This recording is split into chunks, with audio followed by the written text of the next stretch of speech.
voices of the fans. Oh, Canada.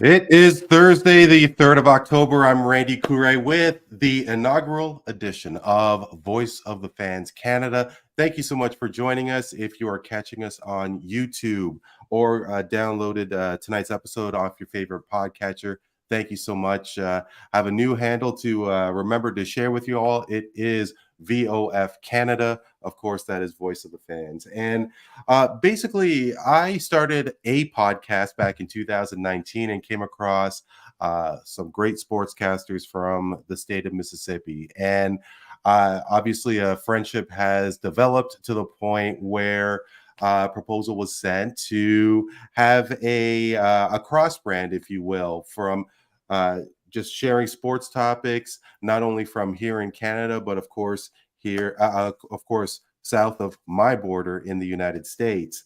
The three gentlemen who were definitely instrumental in developing this idea has joined me for this inaugural edition. First, I can welcome as a colleague, if you will, Professor Damian Flowers is with us. Damian, what's going on? Good evening. Good evening. And he is near and dear to the Edmonton Oilers, which I hope we will change as per the blue and white of the Toronto Maple Leafs. Ronnie R.C. Clark is here as well. Ronnie, I will be ordering the jersey soon. You're going to be ordering the jersey soon. Well, you know what? Beyond McDavid and Draisaitl, and of course, you could definitely bring it back to the likes of Gretzky, Fuhrer, Messier. You definitely have a lot to choose from. Mm-hmm. And dare I say, the person responsible for this new relationship. He is the host of the Voice of the Fans Sportscast. Be sure to catch my guys at VOF Sportscast on all of your favorite platforms. He is Ben Swift Reynolds. And Swift, what the hell did you get me into, man? A lot of ish, especially with these guys. Absolutely. You know, you guys definitely have a lot of passion to sports, and whether it be college, whether it be basketball, you know, the music scene, and just social stories altogether. If there is an opportunity where I can share a point of view from north of your border, I'm definitely looking forward to doing that. So, guys, from the bottom of my heart, and I know that you guys have cut it up with Neil Katari, as well as Tony Antonio, which you haven't met yet, Dan Legere. We just want to thank you guys so much for this. Oh, man, no problem, man. It was just a no-brainer to bring y'all guys on. Y'all passion for sports. We love what y'all did over there. And we were like, man, we got to get those guys over here. We got to add them to the team, man. And, you know, y'all keeping up the good work. That's definitely what we try to do. Definitely what we try to do. And I think, you know, rather than just going off on, you know, why the relationship and, you know, what did you guys see in me and all that? I mean, hey, why don't we talk a little sports, shall we? I mean, the reality is that geographically we are neighbors, but there is some differences between Canada and the United States. Obviously, the top sport in your country is football. Very easy to say that the top sport is hockey in Canada.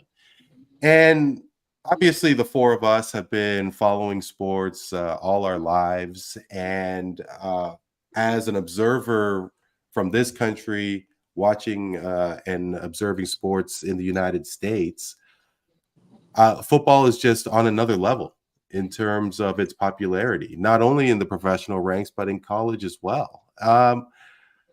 Flowers, I'd love to start things with yourself. And, when it comes to the amateur ranks, the collegiate level, the United States is just so in love with NCAA and Division II, whatever the case is. Why is it? What is the love and the enjoyment of college football in the United States? Honestly, first and foremost, in my opinion, Randy, we got to go by region, and let's start with the South because football is king down South, man.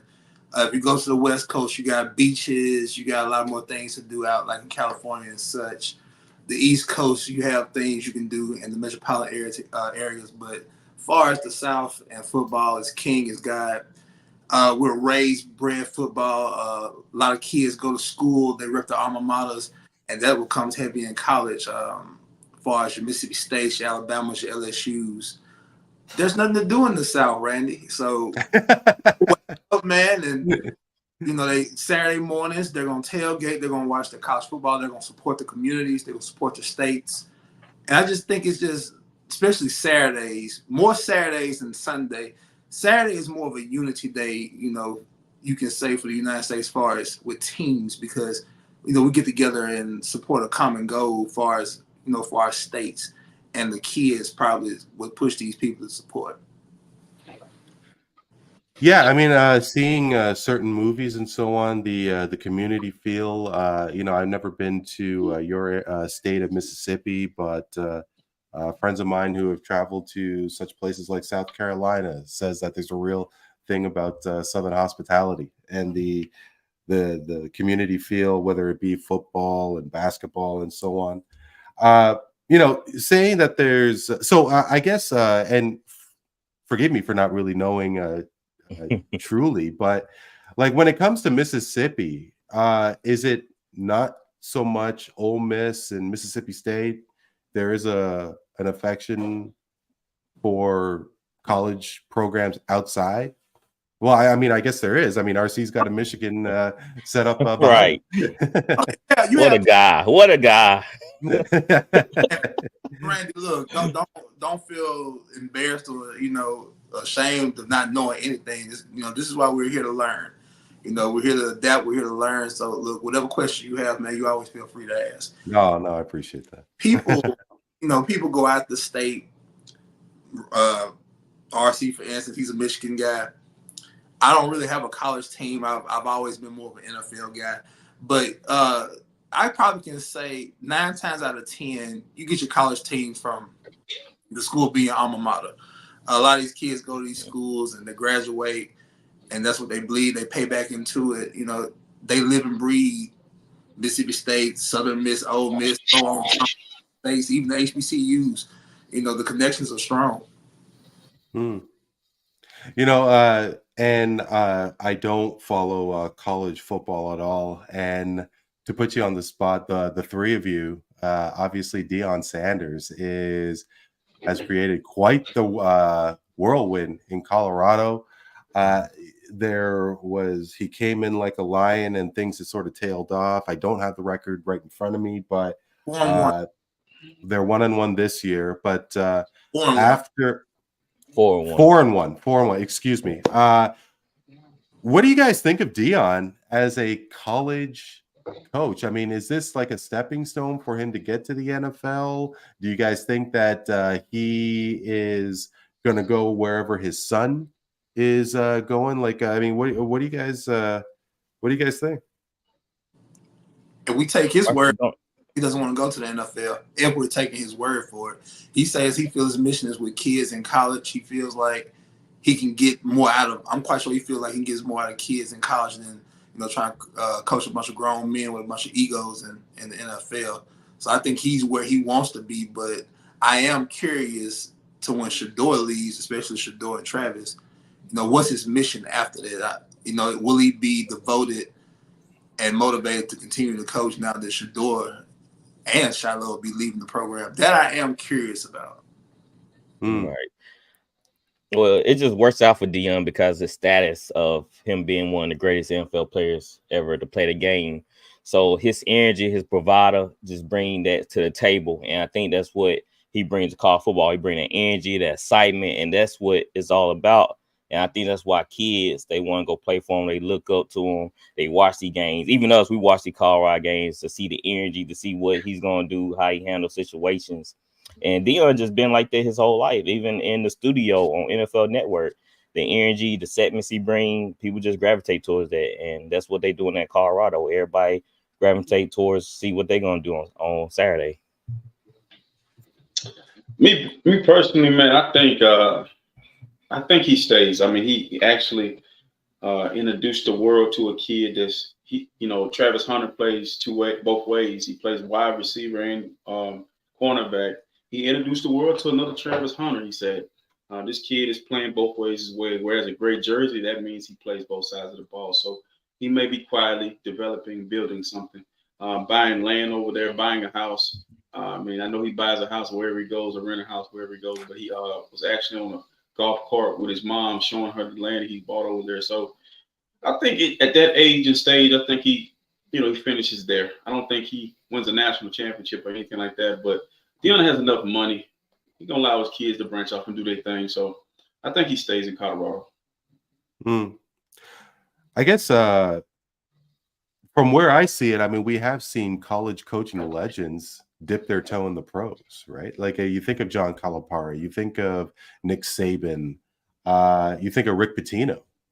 And for those three, I mean, it was an absolute flop. But there doesn't seem to be a challenge that Dion has avoided. I mean, and I'm not saying that it is going to happen, but actually I did have a chat with a couple of buddies. One guy's a big Dallas Cowboys fan. And I mean, could Jerry Jones be crazy enough to give Dion the keys to the Cowboys car? I definitely hear what you guys. Oh, sorry. Please go ahead. Dallas will never have a black head coach. No. You don't think that'll happen? Not even Jerry Jones with Dion? No.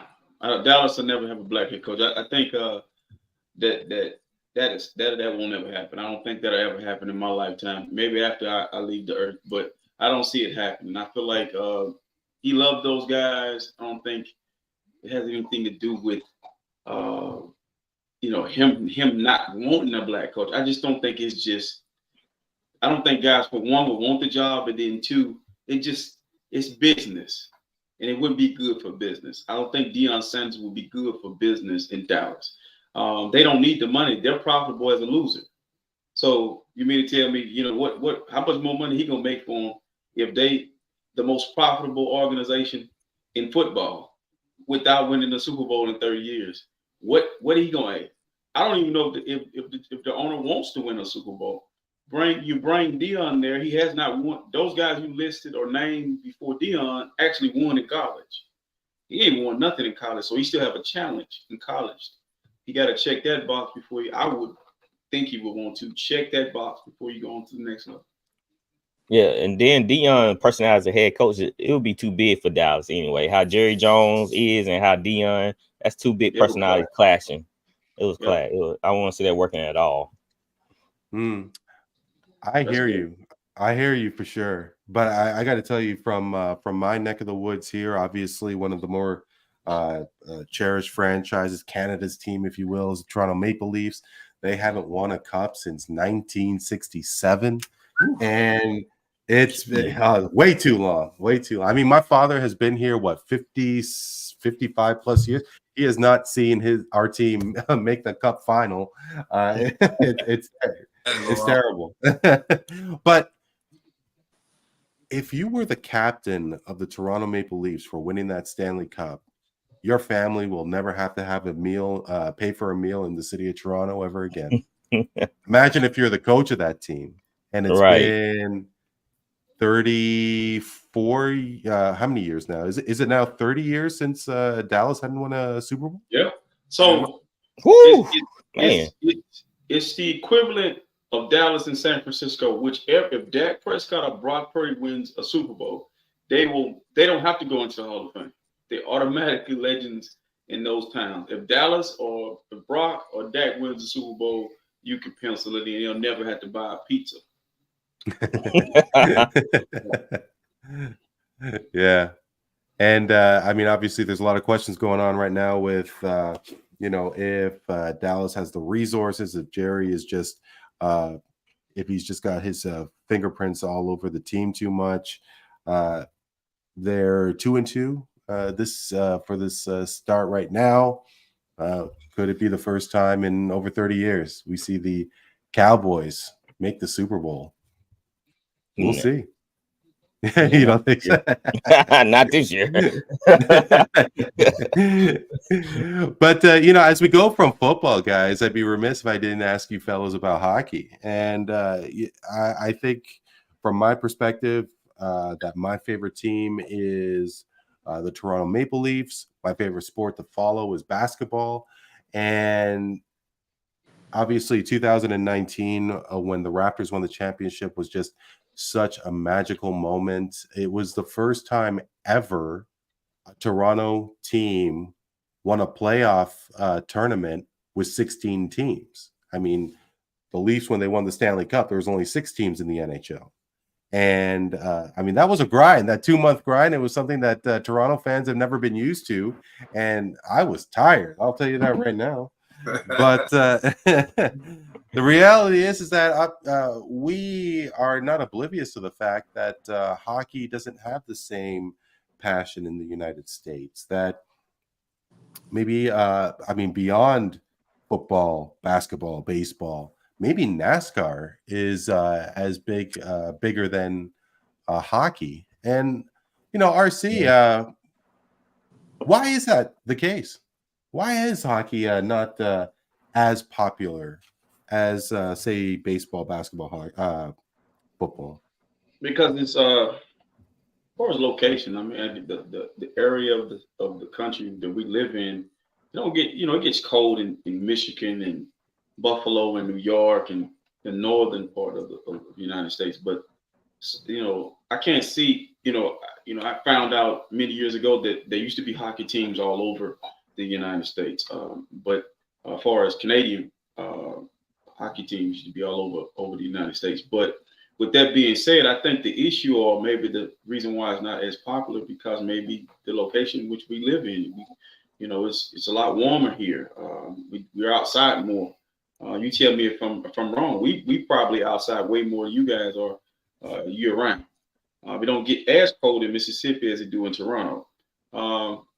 Soccer, baseball, basketball, all those are outside sports, and I think just as far as the location, that may be the issue or may be the reason why. Because I honestly didn't get turned on to hockey until Wayne Gretzky. Started paying attention to Wayne Gretzky because of growing up as a kid. Wayne Gretzky was one of the guys that they used to have this cartoon where it was like an animated where it was all the stars. Oh, with Bo Jackson and Wayne Gretzky, the Pro Stars. Yeah, and so y'all on your age.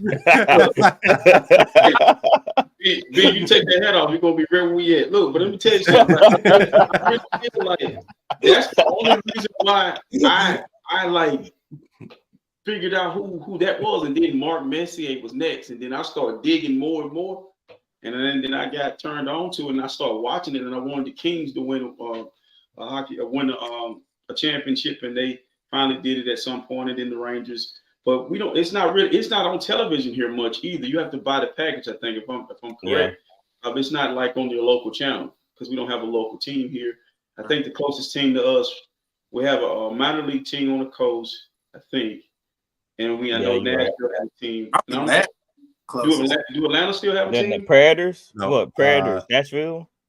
No, not Atlanta. There's rumor that they're thinking about expansion for a third time. Atlanta had a team in the 80s. That didn't work out. Oh, Dallas. That's who Dallas has a team. Yeah. The Nashville Predators. Okay, that's the Predators. Yeah. No, I definitely hear what you're saying, and it took. Well, Raleigh, North Carolina has a team as well. I don't know who are the Thrashers. That was Atlanta. That was Okay. Atlanta. So that was like a few years ago. Yeah, I think I remember that team. It's been a while. It's been a while since Atlanta had Yeah. their team. What were their colors? Yeah. Was it green? Red and black It or something was, like that. it was all over the place. I mean, Yeah, it was. it was burgundy, it was yellow, it Burgundy. was orange, it was blue. Like I'll try and Yeah, they find need to revamp that. I'm looking at yeah. it. Yeah. But they have the They need to do Falcon colors. They Thrasher need to do Falcon So colors. they had the like a bird wrapped up with a hockey stick. That's the issue with Atlanta logo. If you look at the Atlanta Hawk, when I was a kid, I thought it was like Pac-Man. I thought it was Pac-Man because it was the way it looked. I never saw the bird. I couldn't put it. All I saw was it looked like a mouth, and I'm like, that's weird. And then as I got older, I realized I started paying attention to the actual outline of the bird. But yeah, what's up with the Thrasher? Is a bird, I guess. Yeah, I remember that. I remember that team. I'm not really sure what I have no clue what a Thrasher is, but I mean, well, and thinking that you guys are probably not aware that the last two championships, the reigning Stanley Cup champions are in Miami, and the team before who had won the cup was the Vegas Golden Knights. So you have Miami who? Yeah. Well, it's the Florida Panthers. The Florida Panthers. Okay. Yeah. Florida Panthers. And see, I mean, I'm a little surprised, but I'm not really surprised because I think that hockey has definitely failed in terms of reaching out to the United States. Like I had a conversation with a woman. I was traveling. Actually, I was at the Raptors-Knicks game, and I was decked out in my Raptors gear. And this woman, she was give or take in her late 60s. She was like New York attitude, and she was like, giving me the stink eye, but it was all love because we were talking about, if the Knicks were going to do something last year. Jalen Brunson absolutely torched Toronto. It was Raptors for RJ's first appearance back at MSG, along with Quickly, of course. And she didn't know anything about hockey either. And I mean, we're talking about New York City, and we're talking about. But is it though? I mean, that's what I'm saying. Yeah, they had the Islanders, so I would think that they would know a little bit more than we would. Flowers, I think you were trying to say something. Oh, I was saying, man, they got the Islanders and the Rangers. Yeah, that's RC. Like, far as I just think it's based on location and resources. Because I gotta ask, like, isn't football quite expensive as well? Because I mean, yeah, sure, you have to, trying to find a rink and ice skates, and obviously it's pretty expensive to maintain a indoor hockey rink. But you think about the pads, you think about the resurfacing turf, and so on. Like, isn't it expensive to put your kid into football? Yes and no. To me, football is probably one of the least expensive things you probably can put your kid into. Got to have insurance, of course. That's the most important thing. But man, these schools they fund the shoulder pads and stuff. You get a pair of shoulder pads for no more than $200. You're buying baseball bats and stuff like that, $200-$300 a piece, depending on the quality you get. So, football is actually it take care of itself because you got to think about concessions. High school and college levels, you got to think about a lot of people that play on grass. So that's self-maintenance in itself. Like in high school, the coaches cut the grass themselves and fertilize the grass and keep it up. So that's cost savings. And, they hire maintenance people in colleges to do that. But, they spend money on the turfs, to be cheap, in my opinion, so the maintenance won't have to be that much of a big deal. Right. And the equipment is provided. They don't have to pay for the equipment in some leagues. The stuff is provided. It's like maybe all in the package, but especially depending on where you go. Unless you have one of them kids that want to swag themselves out, and it get expensive.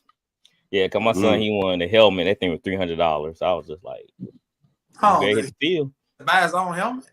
Yeah, it was a revolution. It was one of the newer helmets with the pros wearing NFL, and somebody on his team, was selling their helmet. You gotta realize you gotta buy the helmet, you gotta get it painted. You know, Yep. houseworthy. Right. No, it's a shame. I mean, it is an incredible sport, hockey is, and I just think that there's a lot that needs to be done, and now that they are getting more personality. See, I mean, I think that's the thing with the NFL, let alone basketball, is that there is a level of expression that basketball players and football players have, and that hockey players just refuse to. And you think about one of the captains for the Florida Panthers, who just recently won the Cup, as I just mentioned. He's got some snap to him, and I think it's great to see, and I think that's definitely needed. Yeah, for sure. Before we get on to more specific topics, obviously, and as mentioned, that it's been a long time since my Maple Leafs won a cup. The last team to win the Stanley Cup was Montreal in '93. I mean, the Blue Jays hadn't won a World Series since '93. But there are a number of teams. Say it again. What was the guy that played for them Carter? His last name was Carter. Is it Dale? Yeah, Joe Carter. Joe Carter. And that was, I'll never forget that night. It was on my sister's birthday, and ironically enough, I fell asleep when the Jays won the first World Series, and I got chirped so hard by my sister because I'm the sports guy. She stayed up, and then the year I was up screaming like a madman, and my sister was asleep on her 13th birthday. So it was just such an incredible night. I couldn't believe what had happened. That was just, to win a World Series off a home run, incredible. But there are a lot of teams that have this kind of drought. I mean, not so much like the Chicago Cubs, but yeah, we won recently. as Swift is rocking his Cubs jersey. Yes, had to bring up the Cubs. But we'll start it with Swift. But I'd love to get all three of your opinions on that team that could be the sentimental favorite. I mean, can you imagine if the Lions and the Bills met in last year's Super Bowl? I mean, hey, anything could happen. Anything could happen this year. Swift, let's start it with you. Who do you think could be America's team? I want to say Bills, but a lot of people have a problem with Josh Allen and everything. Some people hate him, some people like him. So it definitely had to be a Detroit Lions because they have gone through generations upon generations of losing or being the worst team in the NFL, going 0-16 and seeing all that type of stuff happen. So I think the Lions have a lot of players that people can root for. Jared Goff, he was a throwaway quarterback. Sean McVay didn't want him anymore, so a lot of people see that in themselves, like RC. But that's why he root for the Lions. He's like, yeah, I understand Jared Goff, I understand him. But they got Jahmyr Gibbs. I mean, they got a lot of likable characters on that team with Amon-Ra St. Brown. And it's just a star-studded team, really. And I see a lot of people getting behind them. What do you think it is about Josh Allen specifically? Some people don't like his turnovers. He got on a lot of people's bad side because of the way he turned over the football and everything, his style of play. So a lot of people think he's not that good because he had a lot of turnovers last year. It's just really about that. People just nitpicking at him. Flowers, what about you? I mean, obviously it doesn't have to be just football, but I mean, if you do think that, a team like the Lions or the Bills, maybe even Cleveland, but I mean, there's a few basketball teams, baseball teams that have gone a long time as well. We'll go basketball. What about the Knicks? That's a good one. Yeah. The Knicks. Mm-hmm. They won a championship since the 70s. My mom's a Knicks fan. I would love to see that. 40, 50 years from here. ago. So that's a good one to start with. You know what? I know Ben said Josh Allen gets a bad rep, but I want to give the Bills some credit because Detroit's the easier one to do, but the Bills have had success. They've been they had a stint where they went to 4 straight Super Bowls and lost. They've endured pain and suffering over the last 20 plus years to now they have Josh Allen and they have hope. So I like the Bills fans. They're very passionate. If anyone gets hurt, they'll donate to their charities. So I respect fans. If anybody has something, they could be on the list also. The dark horse is the Saints again. I think a lot of people like to see them guys. As Swift is next time you're on the show here, Voice of the Fans Canada, Swift, I need you to rock a Saints jersey for me. I got you. I'll bring out the AK. I mean, nobody don't mess me or kiss some hands. That's how he roll. I would have loved to have seen. I would love to have seen a Saints game one day. So, RC, please. So I think I'm gonna go ahead. I have a bold prediction. The Niners are going to be the one to break the streak. They're going to get over the hump. It's going to happen. It's not a matter of if it's going to happen. It's not a matter of when or if. It's a matter of when it's going to happen. The Lions will be right behind them because, listen, I'm going to tell y'all something. Last year, the Lions were going to do it. They don't figure out how to lose against my Niners. I would have been hurt, but I would have been happy because I want to see the Lions, Detroit as a whole, as far as Pistons, Tigers, and freaking Tigers. Shout out to the Tigers. Yeah, and so my thing is, I would love to see that. Cleveland never happened. I'm talking about rigor mortis will be set in on all of us. And then you got to think about like I cracked this joke in the barbershop not too long ago to Atlanta Hawks fan. I said, you wake up every year knowing you don't have a shot in hell with the NBA final, but yet still you buy tickets and watch the game. There's some teams that's just not gonna happen, bro. Like in Canada, Cleveland. I don't ever foreseeing who would be the worst out of the three. How many teams? Ottawa. So it's Ottawa. Well, there's seven. There's 7 hockey teams. Who's been a traditional loser there? Oh well, you'd have to say it'd be Toronto. I mean, now Winnipeg got the team from Atlanta. They have never. Well, okay, so to go way back, Winnipeg had a team, but it moved to Phoenix. Then Atlanta moved to Winnipeg. It's kind of like the New Orleans basketball when they went from Charlotte to New Orleans, and then OKC. So who's not the one with the longest drought winning championship? Who's like the Saints? Before they win the Super Bowl, they're traditional losers. They have no history of winning. They have like a very small window. Who's the traditional loser? Like that would be Toronto. That would definitely be the Leafs. Because let's put it this way. The Leafs have won 1 playoff series in 20 years. They haven't made the Cup final since. So y'all the Cowboys. Oh, we are the worst. I mean, and it's funny, but there was a stretch because the soccer team, which is quite popular, Toronto FC, the Raptors winning the championship, and then the Blue Jays making postseason runs and so on. But the Toronto Maple Leafs is the version of the Chicago Cubs. I mean, that the support is still so strong and incredible. Montreal Canadiens, of course, but they have like 10 more Stanley Cups than the Leafs do, right?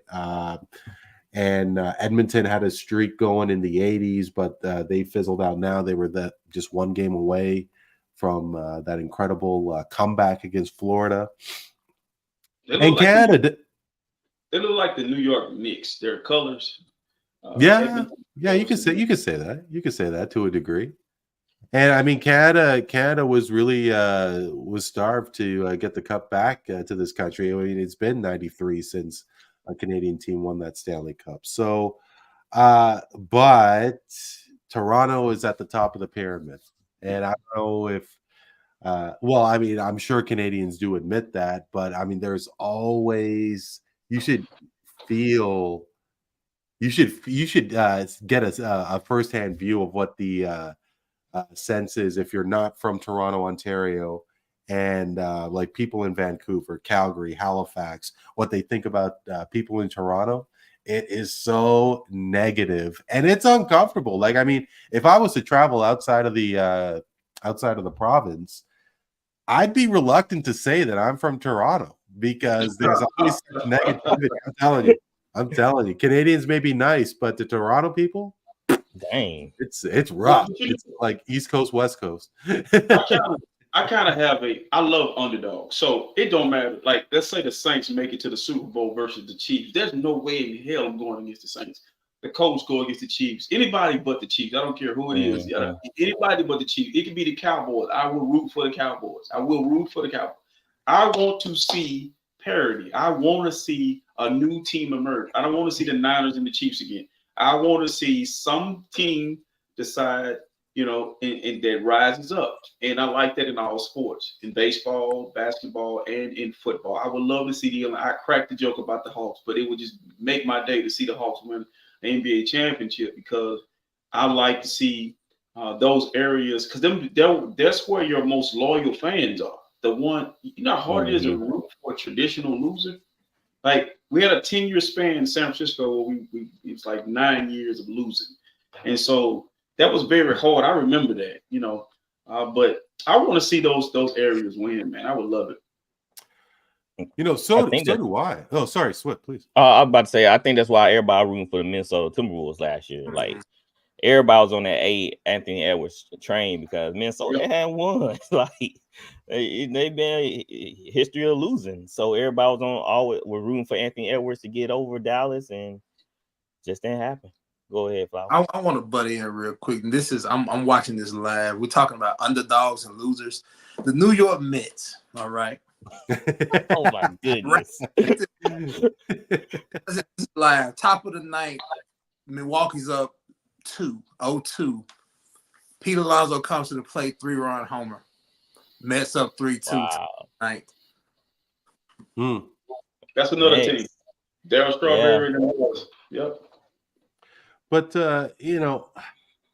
I really do believe that I'm one of the last people to talk bad about kids of today, like the 20-year-olds, the teenagers. I mean, the pressure that those kids have with social media. I mean, I'm sorry.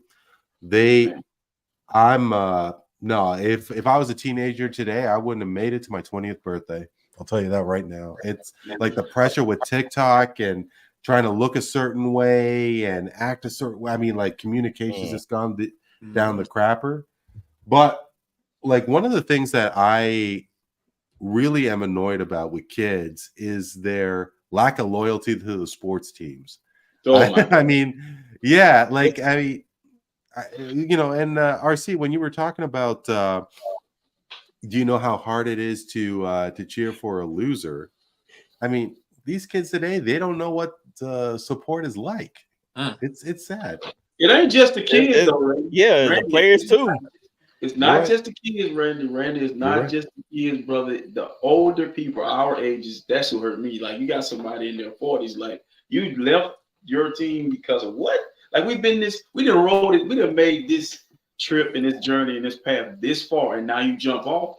But it's not just the kids. There are older people that our ages are younger who they just start hopping around teams. I crack joke about it, but I can't do it. So RC, that's why you think there's more buddy right now in major league sports, where players they more friendly with division rivals instead of hating each other and being feuding that feud. They were raised like how they grew up. Yeah, that's how they were raised like that. They grew up in the era of, swapping jerseys. Like, me and Flowers, I got a lot of love for Flowers, but if I go into his world of football and I'm on one side, he on the other, somebody got to lose it. Somebody got to lose it. We got to get at it, and I'll holler at him probably in 2 weeks or in 2 days, something like that. But I'm not going to be on camera like, Flower, let me get that chain. Flower, it's the dumbest shit I ever seen. I think dumb is an extreme word. It is the lack of competitive spirit and self-awareness. You are a Maple Leafs fan, and you've been loyal to that team. They lose to the rival, and then they're laughing and playing with the rival. Like what? Like it makes you want to say, "I'm done cheering for this team." Yeah, Randy. RC sent a video in our group chat today. It was an Eagles cornerback asking Mike Evans, is he gonna get on Fortnite? You know, they're gonna exchange usernames during the game. As the Eagles are getting blown out, a cornerback is talking to Mike Evans, asking him, is he gonna play Fortnite with him? Crazy. Wow. Okay, Come on, I'd love to. I'd love to catch that video because I was about to say that. I mean, there is something about the respect towards the end of the game. Like, I'm not just saying this because you three are joining me for the tonight's roundtable, but I was in Detroit for a Lions game, and it was against the Buccaneers, and I thought it was a beautiful thing to see at the end of the game, all of the players kneeling down for an end of the game prayer. Oh, yeah. And would they have done that 40, 50 years ago? I'm guessing not. Well, let me answer that. That's something that's been done, since high school. Depending on the outcome of the game, if it's not too bad between teams, we used to get together with different teams and kneel and say the Lord's Prayer and just pray for everybody's safety and well-being. So that's nothing abnormal. That's something that's always been part of football, but it just depends on the severity of the game and your rivals. Obviously you can't kneel down with your rivals if you have them. Probably trying to get the hell up out of there, depending on how the game went. But overall, you do have teams, whether they do it together or win or lose. One of the things we did, win or lose, after the head coach got done talking, we bowed our heads, we prayed, broke it down, and we got out of there. Well, where I'm from, we have 4 rivals. You better get out of there. You better get out of there. I remember one night playing on the court and actually talking. We're going back and forth about what's going to go on when the game is over with. We're going to be here, and it was just this whole deal. And it was like it was tension that was created. It was passed down, tension and hatred. And I could, I'm getting goosebumps on my arms now just thinking about it. And I remember one night, one of the rivals, I'm going to meet, the fight going to happen right across the street from my house. And my mom gets whiff of what's going to go down. So I'm like, hey, after the game, we'll go by the game room. She called it the game room. And as soon as the fight breaks out, I feel this pressure on my back. I'm thinking somebody already got me. I mean, we just better get started, baby. What's going on? It's my mom. My mama's got me on. I'm thinking somebody's choking me out. It's probably one of my teammates done turned on me because maybe one of these guys is his cousin. It's my mama dragging me out of the situation. I still get talked about to this day that I got beat up by my own mom before I even got into the melee. But but I like seeing the praying. I like seeing the brotherhood. But you got fans like Eagle fans, Cowboy fans. Oh yeah, they pay a lot of money to see the competitive part. Don't show it to them. They're very open about it now. Yeah, and I mean, from a hockey perspective, to see crazy brawls in the 80s and 90s. I mean, I don't think hockey is as evident as it is, say, in basketball. Basketball, I think, is the strongest, where the love for opponents, is so strong. I mean, I think it is great in some perspectives in terms of like a sports perspective. That could be up for discussion. Absolutely. Dude, one more thing. It's 2 hostile environments I've been in that I would never talk crazy in those environments. It's the Superdome in New Orleans. My dad, my sister, my wife invited my dad, and I don't know if he can fight, but he's in the bathroom with the Saints fans, and then he's talking this crazy stuff at halftime. We're winning. Now, sorry, was he rocking a gear from another Niners jersey? Okay. Ooh, okay. And so I walk in and I see him and he's like talking crazy. Yeah, this is my son. I'm like, wait a minute, wait a minute. Wait, because me and my dad didn't raise me. So it's like, I'm surely not going to fight for you. But I'm thinking in my mind, like, do you know what you're doing? And so the Saints fans were at him, and I pulled him out. I was like, you can't do that at these games. These guys are really serious about these teams. And then one other situation, the Niners are playing in San Francisco. One of my first time being at their game at their stadium in California, and they're blocking all the stalls. Won't let the Lions fans take lead. Man. So they're blocking all the stalls. I walk in and I'm like, whoa. It's like, what is up with? I'll never be that type of fan. So they let all the Niner fans piss, and then the Lions fans, and how far Detroit is from California, so they didn't bring all of the Lions fans. But the fans are fighting and have the rival. The teams don't. It don't mirror what's going on in the stands. Don't mirror what's going on the field. Isn't that a good thing, though? Isn't that a good thing? I mean. To a certain point, to a certain extent, you need to swap. Yeah, like on the you need to have on the field. You're a competitor. You compete. So leave it, like I said, leave it on the field. After the game's over, then y'all can buddy up and do all that. But it need to be a certain level of competitiveness. Cause you just can't be smiling after you gave up a 60-yard touchdown and talking about whatever you're talking about to the other guy. You should be mad. You should be upset. So that's the problem. It's a lot of money on the line too. A lot of gambling. Yep. And it's just like me being a fan. When I worked at a sporting goods store, and I get all these different fans come in there: Falcons fans, 49 fans, Cowboy fans, and I can tell you, I got into every last one of them. So when I found out that I was a Saints fan, it was argument, fight. Like it was I got into it with this Falcons fan. It got so heated, I had to walk away. I had to take myself out of it. I felt like he was saying some crazy stuff to me. I was like, bro, I'm just gonna walk away. It's about to get ugly. I don't want to lose my job over Saints and Falcons. Yeah. So that's how it is, and a lot of people just hate that when they see Buddy like they're on the field. That's just it. Well, because you guys, I think you guys know that I travel a little bit for work, and I was in Milwaukee, and I really liked the Green Bay Packers from back in the day, and I really wanted to get a cheesehead, and I had to connect from Milwaukee to O'Hare, and I was really nervous because I didn't have any room in my suitcase, so I had no choice but to wear a cheesehead through O'Hare Airport. This was a couple of months ago, and a guy said, because I am a little tall, I'm like 6'3", 250 pounds, I didn't really lose the weight that I wanted to lose during the summer, but anyway, that's another story. But I mean, they said that if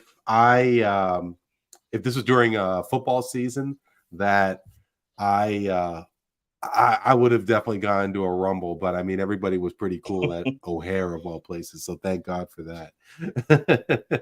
But no, I hear what you guys are saying. I mean, like the intensity and the craziness during the football games is one thing, but has the intensity on the court, field, ice, has that kind of dullen the intensity of the respective sports.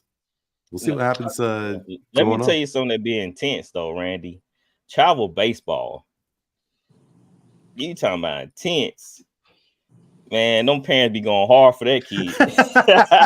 we had a lady, my son Trey played with baseball this past season, and this lady got kicked out from being behind the stands by the coach of our team. So we were walking in kind of late to the game. We saw her sitting by the fence, and we were talking to her like, "Why are you sitting out here?" Like, "Oh, they don't want me up there. They ain't like what I was saying. They ain't like what I was saying about my boy and what they were doing." And so I just separate myself from them. I'm like, y'all take it that serious over a kid that probably ain't want to make it to the major leagues. And travel baseball, it's like I said, that's another level. That's like pros. They think that kid's an all-star. Yeah. Well, unfortunately, one thing that hasn't taken down is the intensity of parents. I mean, they see stars and dollar signs and their kids, and they're going to be the next Caitlin Clark and Angel Right. Reese and Caleb Williams and all these kids that are coming out expecting to do everything.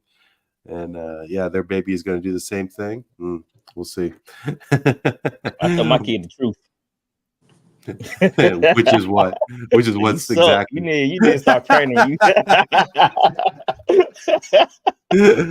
Well, that's hilarious. I mean, I tell hey, the truth, no sugar coming over here. yeah, no, hey, right on. Let's why don't we take things over to basketball, fellas? I think the tides are definitely changing. And Flowers, we were talking about the Knicks in terms of teams that your entire country may support if they were to make it to the NBA Finals, win the championship for the first time since 1973. It seems that the Knicks are trying to go all in this year. From Karl Anthony Towns and perhaps a healthy OG Anunoby, which breaks my heart as a Raptors fan. I mean, do you think New York has it? And are they going to do some things this coming season? I think they have a real good chance, Randy. Now that you look at the fact of the matter that when they got Karl Anthony Towns, in my honest opinion, they are built similar to the Boston Celtics. You heard it here first and foremost. They are built just like the Boston Celtics. They need Karl Anthony Towns to be able to match the bigs in the East.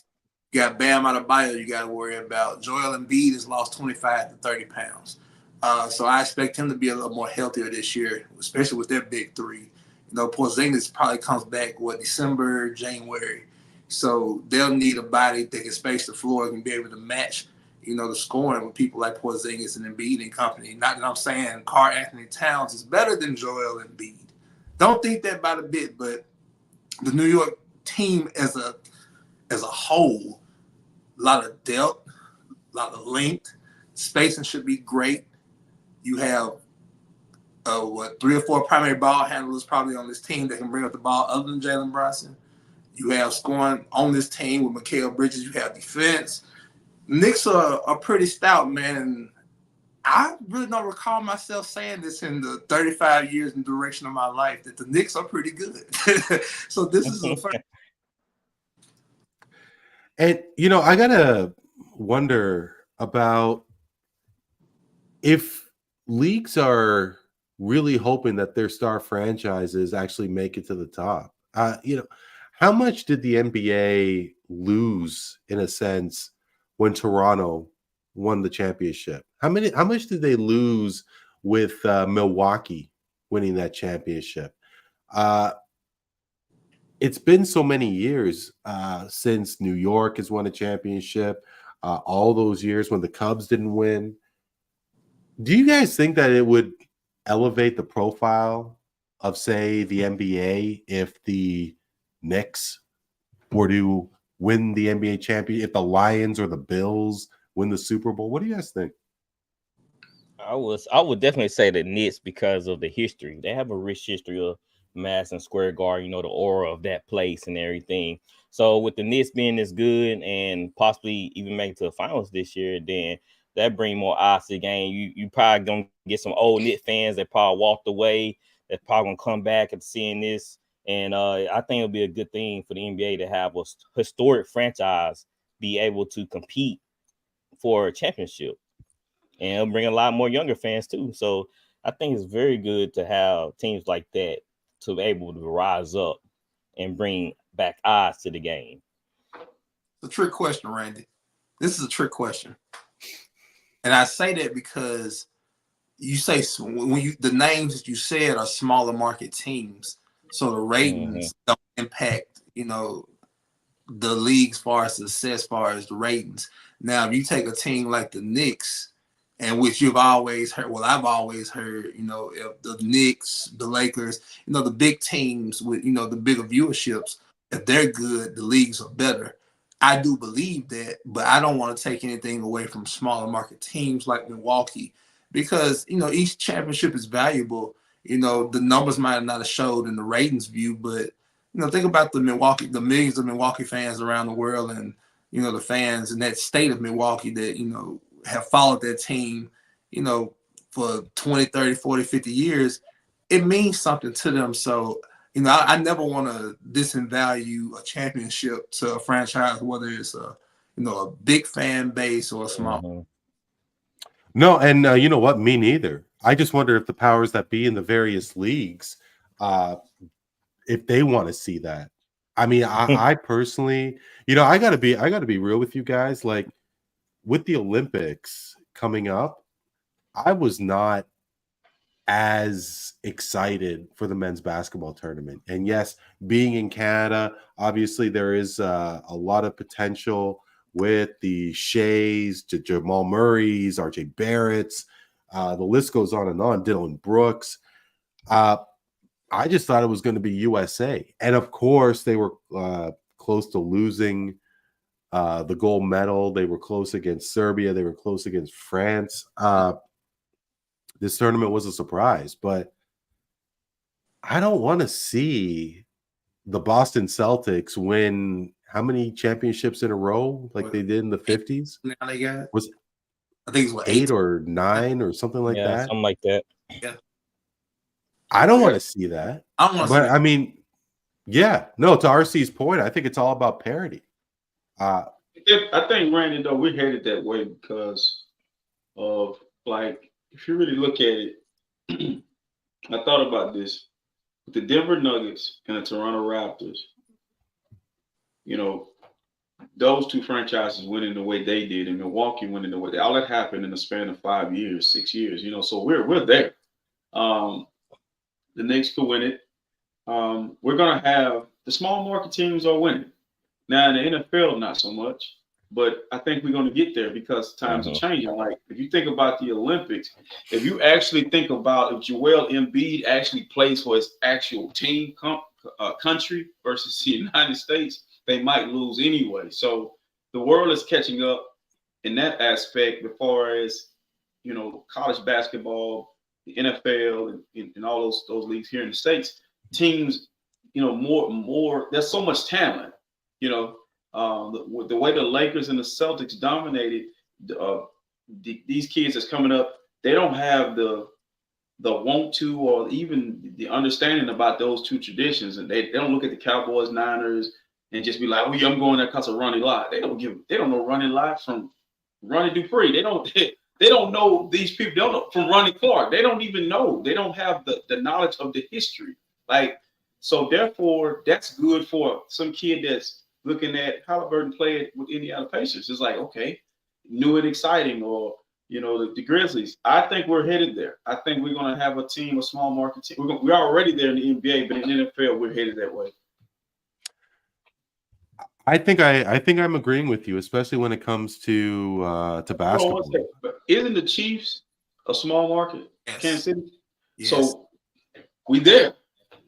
It was 50 years. I would say that rich history would help them out. I think so.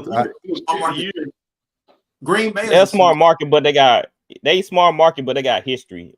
I mean, also, but it's the fans and the loyalty. What makes the program so strong. Like basketball, Pacers, the Grizzlies, Nuggets. These people, they support their teams just because, you know, in the overall broad point of view, that it doesn't look like they're being supported. You got to think about the support they're getting from home. It's a lot. Yeah, because I mean, like to your point about the Packers, Flowers. I mean,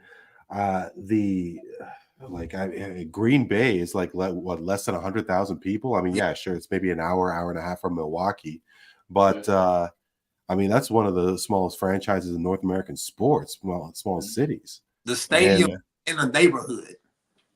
Yeah. And those teams like Kansas City, their fans don't travel like the Knicks fans or the Laker fans or the Celtic fans or the Sixer fans. Sixer fans travel too. They travel. You can hear them when they're somewhere. But I think Blue Jay fans.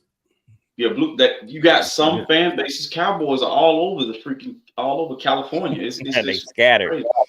But I So, mean, is that you know, the bandwagons? I mean, like, I'm surprised you're saying that Kansas City is not doesn't travel well, because I would think that a lot of 20-year-old girls are rocking Travis Kelce jerseys Yeah, around that's, USA, right? well, they traveling for sure. in the Super Bowl, in the Super Bowl, when they played the Niners in Las Vegas, there was Niners because you're right there in the backyard. The Niners travel. That's one thing I can say. They travel. Cowboys travel. Steelers travel. Like, Historic teams travel. Like man, they travel. They got empires everywhere, and so it's like the Packers definitely do. And so, I think, man, it would be great to see the Knicks win a championship, because that's my mom's team, and then also that's Patrick Ewing, all those Warriors that came through that organization. I would love to see the Knicks get a championship. Yeah, that would be something to see. And with my Raptors in the same division, that takes a lot out of me to say. But I think the Raptors would have. You already had yours, Randy. You got to spread the The world. Raptors would have went back if Kawhi signs back with the Raptors. I believe they would have won another one. They were good, Right? Yeah, you know, if I didn't tell you guys this before, the Toronto Raptors won the championship at the absolute worst time in history, because the following year the world shuts down for COVID, and then they had to play the following season in Tampa, Florida, where fans were cheering for the other team, and you know, they didn't get that true season of we are the champions. And I mean, like, before they shut down for COVID, they were at least tops in the Eastern Conference. This is obviously without Kawhi. And I don't know if they had a better record than the top teams in the West. Right. But yeah, no, it was just an opportunity lost. You know, that's what happened when hell freezes over. It happened when the Saints won the Super Bowl. Hell froze over. It froze over 3 times in sports. It wasn't enough celebrating for me. That's what we need enough Super Bowl. I can honestly say, man, I was rooting for the Warriors, because the reason why I was rooting for the Warriors, I just wanted to see DeMarcus Cousins get a championship. And then once KD goes down, Clay was playing so well, and he gets hurt. It was just like what the Warriors was doing was so special and unique to me. I want to see. But then every it's like Kawhi hurt me. Kawhi would make all the big shots. Van Fleet would make all the big shots. I was so impressed by Siakam. They come back the next year with that same team and add some more pieces. They're going to win it again, because they were tough. Yep, they were tough. Okay. I mean, I think one big takeaway was that. Oh, sorry, please. I'm about to say, I still can't believe Kawhi left, man. He would have had a free rent, free food, free everything for the rest of his life. Yeah, I mean, we're used to it. We're used to it. I ain't mean to bring up old wounds, Randy. I ain't mean to do that. No. Hey, I mean, that's part and parcel of being a fan from Toronto. Randy, you got to look at it like this, though, man. There's a fan in Cleveland who will never see his team win an NFL championship. You cannot. I don't care how you got it. You got it. You know, it was 27 years before Michigan won another national championship. I don't give a damn about nothing else. I don't give a damn about nothing but the time. I don't give a nothing. I don't give a nothing but that one championship. You should hold that one championship up for as long as you can. Yeah, you will not be getting another one. We're coming to Toronto no time soon. Yeah, that was such a son out there playing. That was such an incredible time. Such an incredible time. And who knows what's going to happen? Can Scotty Barnes do it? Hey, I mean, RC, you have had the experience of your team winning the championship with being a Laker fan. And a lot of people are not really expecting it to happen this year. Maybe next year. Who knows what's going to happen the year after? Not that circus. Not that. You seen Randy? The whole time it wasn't about the team, about LeBron and Bronny. It was a freaking circus on Laker Media Day. Like, my whole timeline was nothing but LeBron and Bronny. I was about to unsubscribe from some accounts. It was so much Laker stuff that I couldn't stomach it. I was like, this is ridiculous. So I don't know if I'm ready for this year with the Lakers, because I already know it's gonna be LeBron and Bronny headline. Well, I mean, that's what I was saying, RC. I mean, like as a Laker fan, I mean, what has your lead up been to this coming season? I mean, we haven't seen a preseason ball yet, but like, I mean, you must have been really hyped from years before, especially in those Kobe and Shaq years. And here it's going on this year. So growing up, man, I picked my teams like I picked cereal. Didn't like great value cereal. I picked the best cereal. You know, the best cereal they had, Kellogg, Raisin, whatever they had. I picked my teams just like that. I was in the era where the Niners were just coming off a championship. The Lakers were winning championships. So when I look at it now, it's kind of depressing because I know what's coming. They're going to have to rebuild post LeBron. If you've seen teams once LeBron leaves the team, it goes straight to the shitter. It's not going to be a good look. You're going to be in the negative.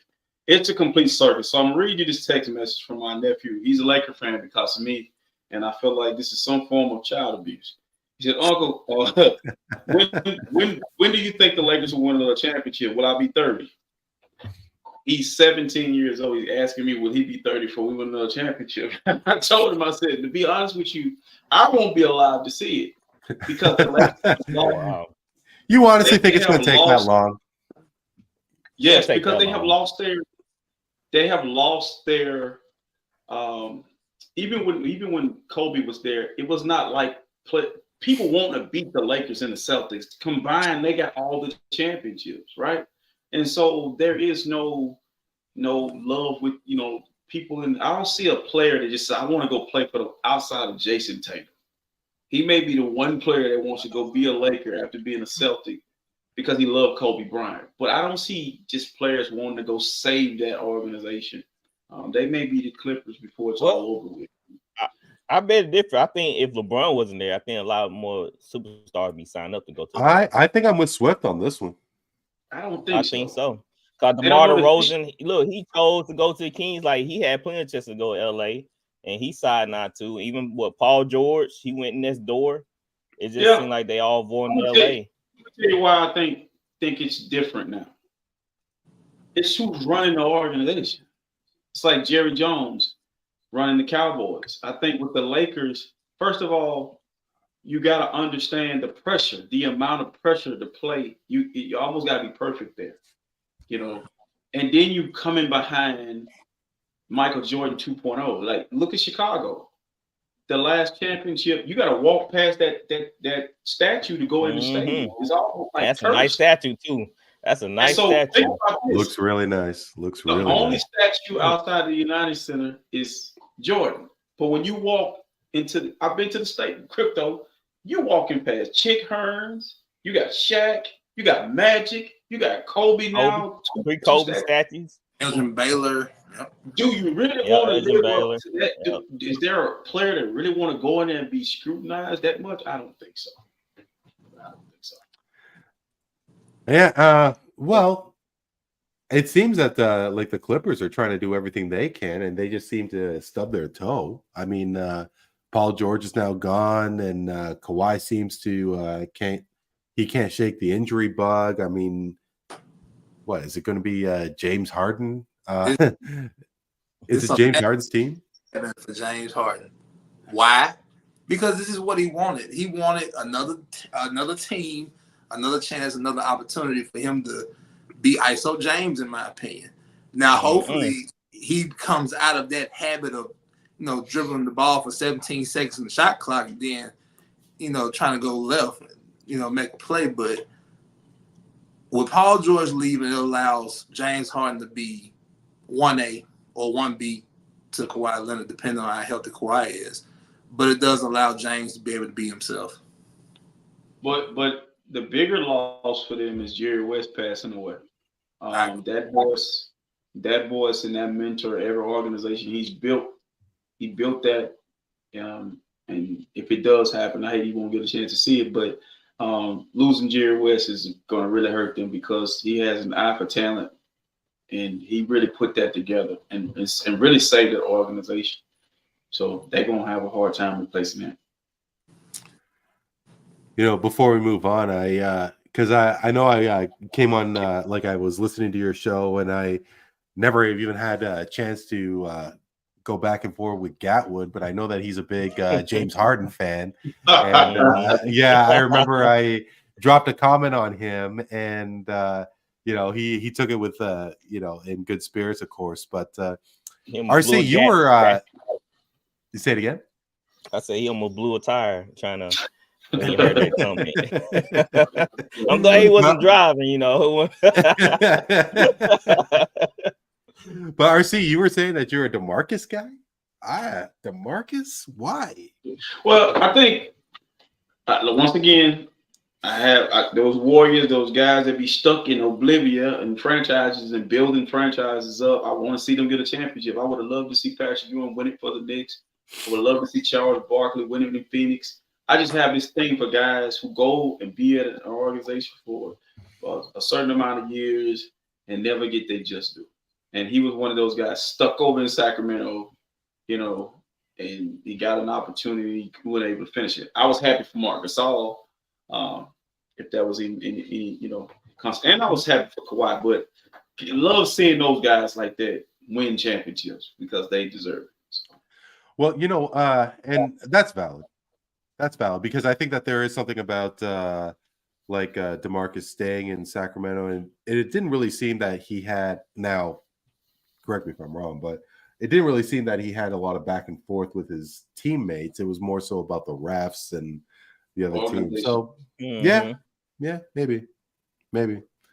But I don't know if you guys are aware, but there was a little bit of I don't know if controversy is the right word, but obviously Vince Carter left a mark, a legacy in the city of Toronto. A lot of people say that he is the reason why we're seeing Canadian basketball at its peak, with stars in the NBA and emerging in the WNBA. Most definitely. But the big news was that the Brooklyn Nets announced that the team was going to retire Vince Carter's number 15 before the Toronto Raptors. What? And Swift, first of all, I don't know if you're aware, but did that make news in your neck of the woods? Because it certainly did here in Toronto. I didn't see the Nets one. I knew about the Raptors, but the Nets. I mean, did he do enough for the Nets to retire? That's I guess the big question, because it seemed, at least from my vantage point, that when Chris Bosh left to play in Miami, that he was getting more attention and love. Now, of course, when you're playing with LeBron James and you make the championship series in 4 straight years, you're going to get more attention. But the same could be said about DeMar DeRozan when he went to San Antonio, Chicago. I mean, did he get that kind of respect and love in the U.S. While he was in Toronto? Fred VanVleet as well. What do you guys think about Vince while he was in Toronto versus his time in New Jersey? I mean, was his spotlight more elevated? Oh yeah. In New Jersey? No. It's more elevated. Toronto. That this is not a debate. This is not up for debate. We can say that being here in the United States, I would easily think Vince, probably created hundreds and thousands of basketball players, in the country of Canada just from him playing alone. That's not far-fetched. Not far-fetched. He's Jordan over there. Yeah. Well, and that is in fact true, but how we feel here in Canada may be a lot different than the United States, right? A lot of people don't even recognize Vince really with the Nets. Nobody really brings that up. Well, we remember him with the Nets, but but nobody ever really just speak on it. We know when we think of Vince Carter, the first thought is going to be him in the Toronto Raptors uniform. Right. So there's 3 statues they need to have outside of Toronto building, maybe 4. I would put Isaiah Thomas outside that building because he orchestrated and built and had an eye for talent for Tracy McGrady and Mighty Mouse, Yep.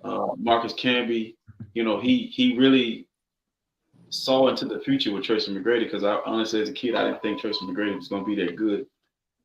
Vince neither. I really thought Vince was just a dunker, and Vince came into the NBA and took the NBA by storm. But of course, Isaiah, Damon Stoudemire, and Vince Carter, because Damon Stoudemire, even though he held it down, like I remember those Raptors jerseys. Them babies was clean, like his era.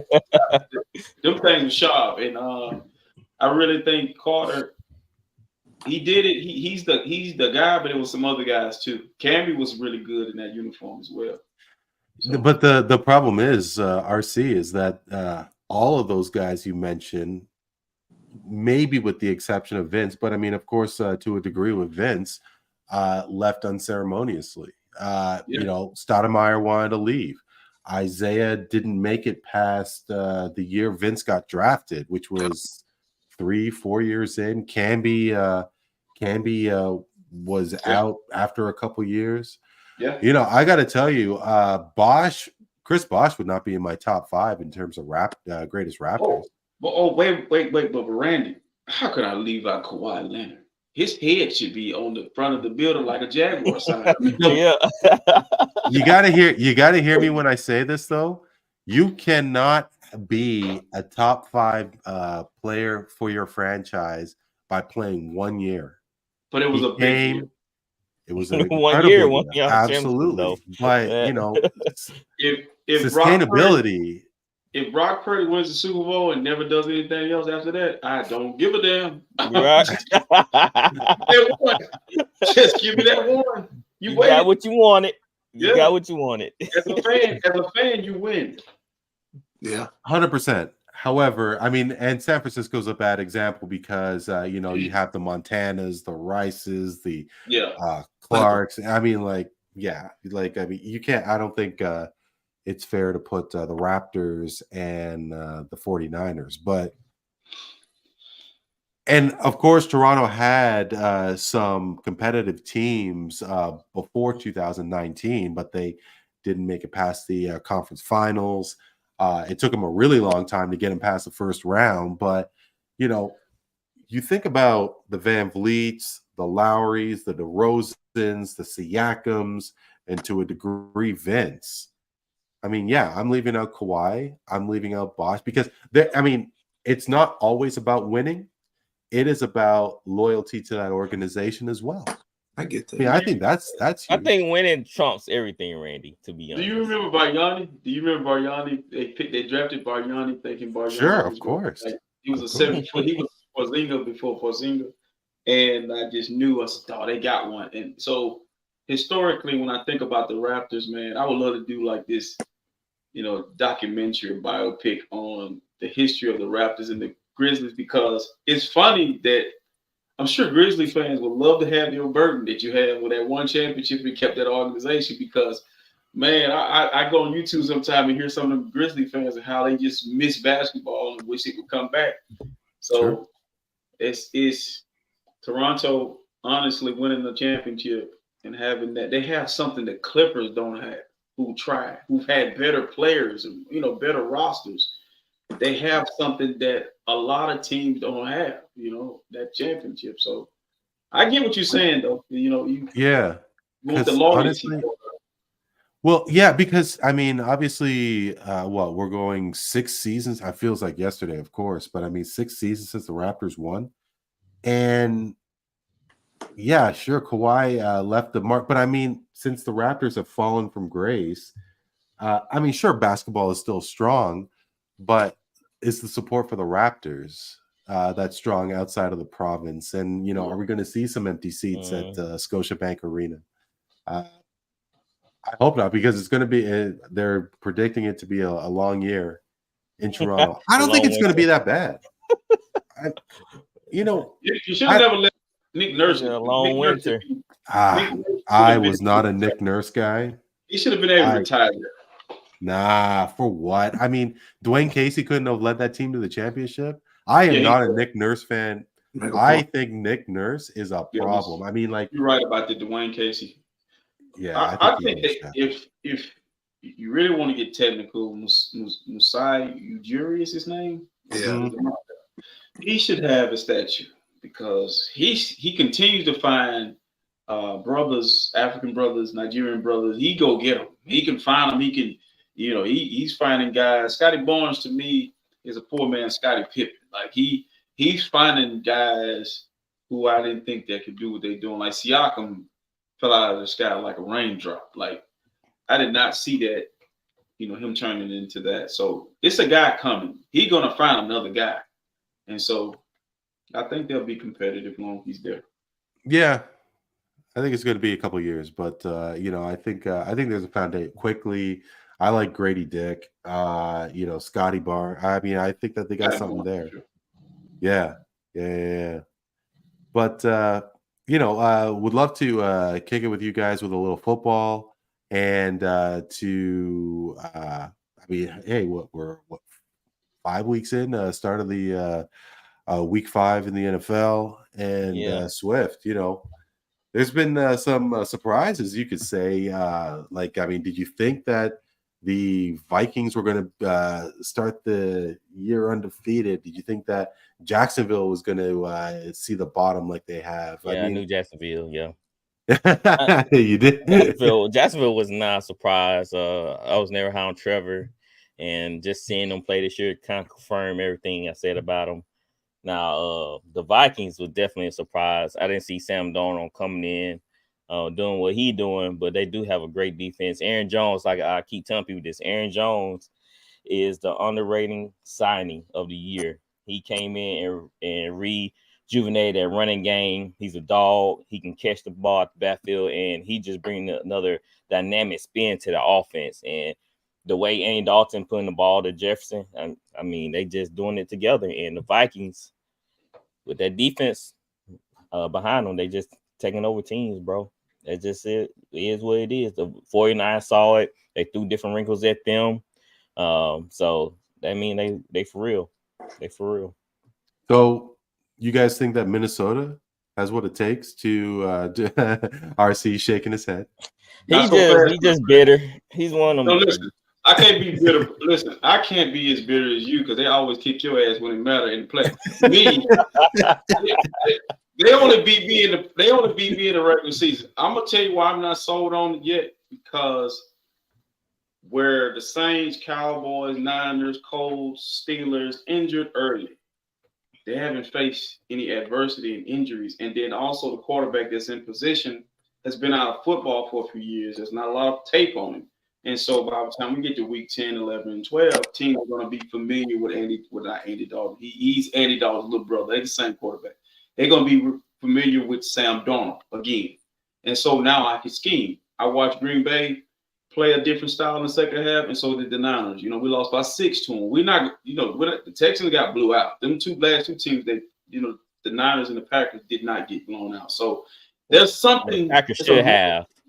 Well, the thing is also too, RC, the Vikings do not have TJ Hawkinson. They probably getting him back. That's another weapon. Yeah, but I'm saying, to me, if any 2-2 teams, if you're 2-2 right now, them the teams you put your money on late.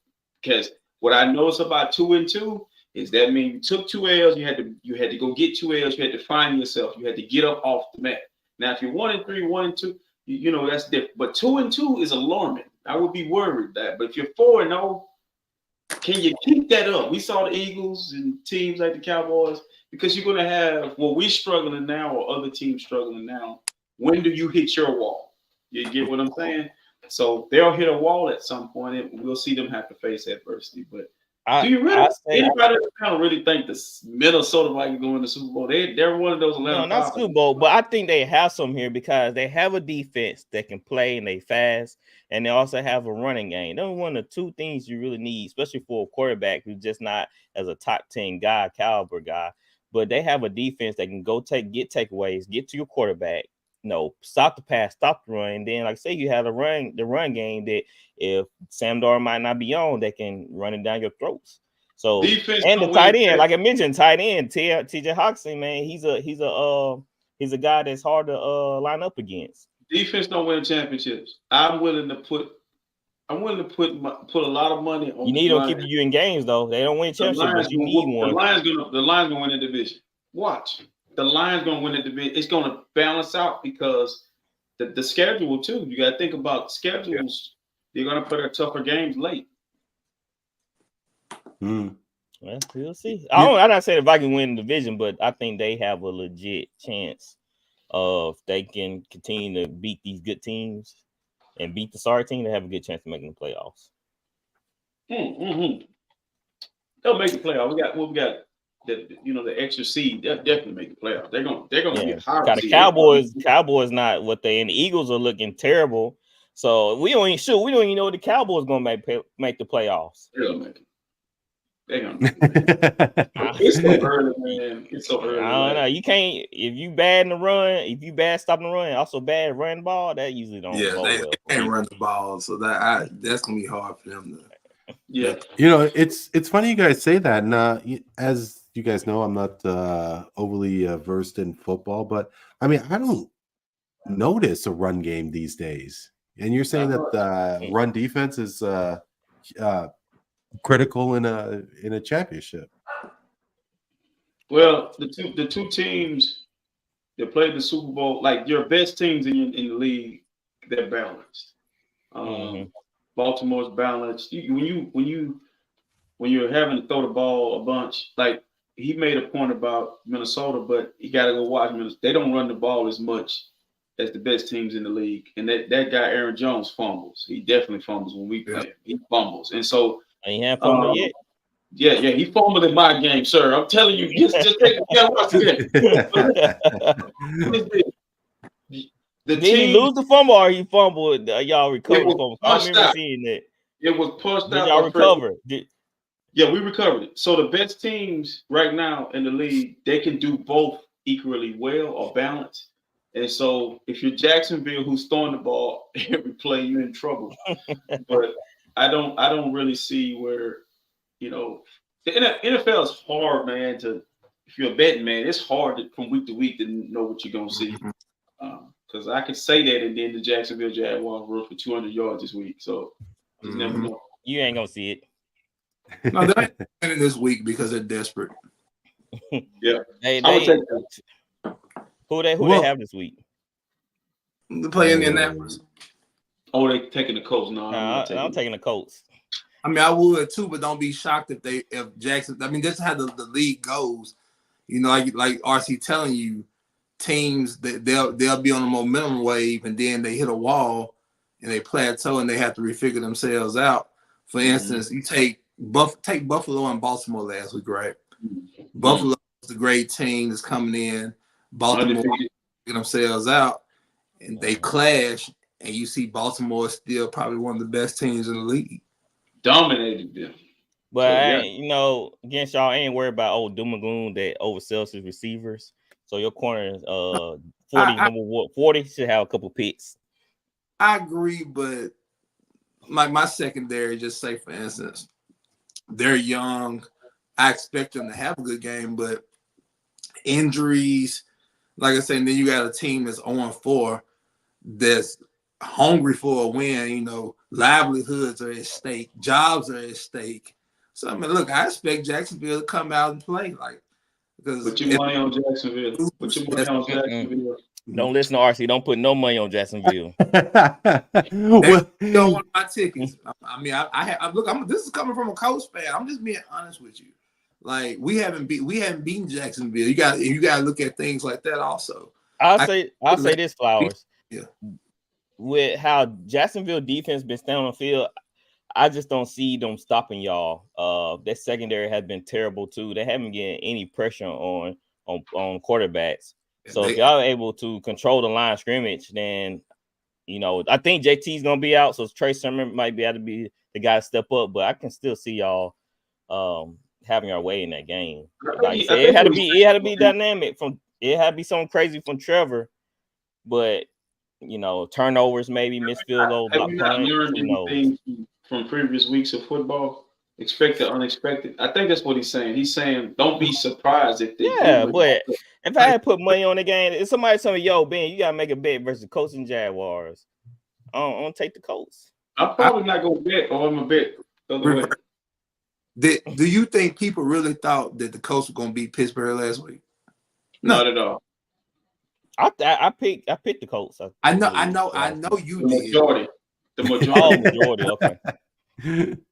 The majority did not think that the Colts were going to beat Pittsburgh. Did you think Tampa Bay was gonna blow out the Eagles after beating y'all? They blew out the Eagles last week. So last year. So I took Tampa Bay. Cause I knew Tampa Bay, I saw them play against us. I'm like, that's not a good team. Like it's all that. Yeah, I already magically knew Tampa gonna blow them out again. Not like that, maybe, but I knew they were gonna win. You lost to a bad team that held you to. But this is my point. The NFL, it stands for not for long. So you may be good. You could be. There's no way the Rams beat the 49ers with nothing. Didn't make sense, right? So they know y'all. I wouldn't shock. I would be shocked, man. I would be shocked. Good. Let me just feel like this NFL. Good teams just don't falter against bad teams. Like that's what separate the good from great teams. The good teams, you think they're gonna be on one week, then they fall to a no name. But great teams, they take care of business on Sunday. That's what separate champions. Let me go off of what you just said.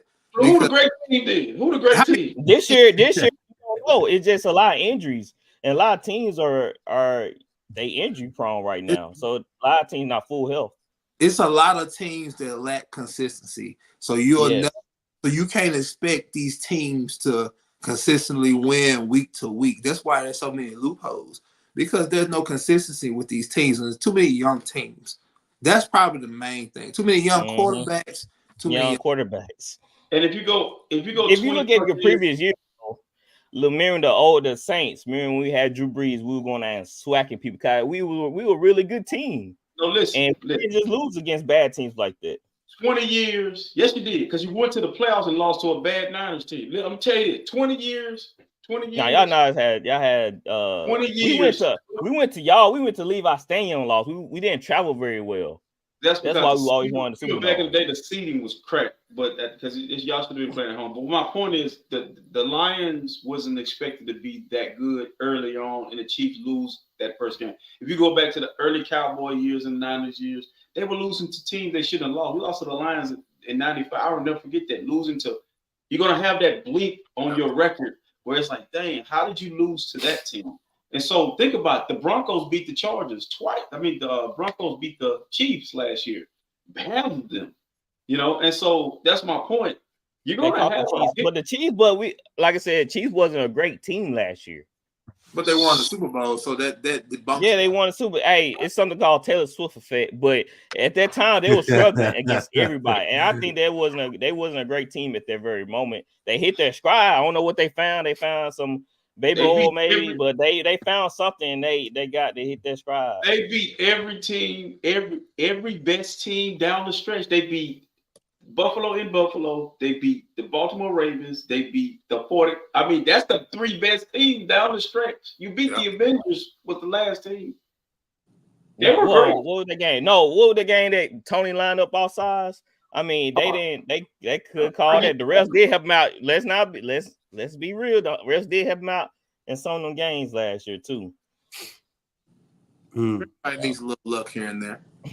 No, it wasn't look. He handed him a couple bills on the side. The bills were named Luck, huh? Everybody needs a little luck here and there.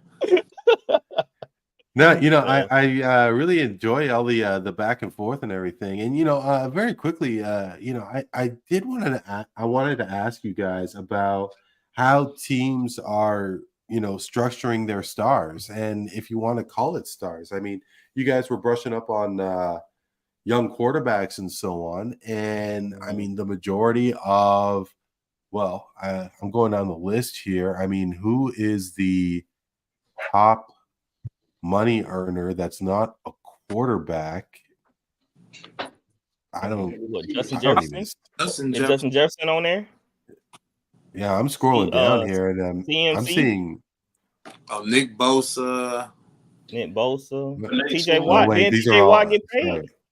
Yeah, TJ Watt. Well, actually, you know what? I got a bad website here, but what I am saying is, is that you got Trevor Lawrence making 275 mil. You got Jordan Crap. Love, who's way unproven, that making 220.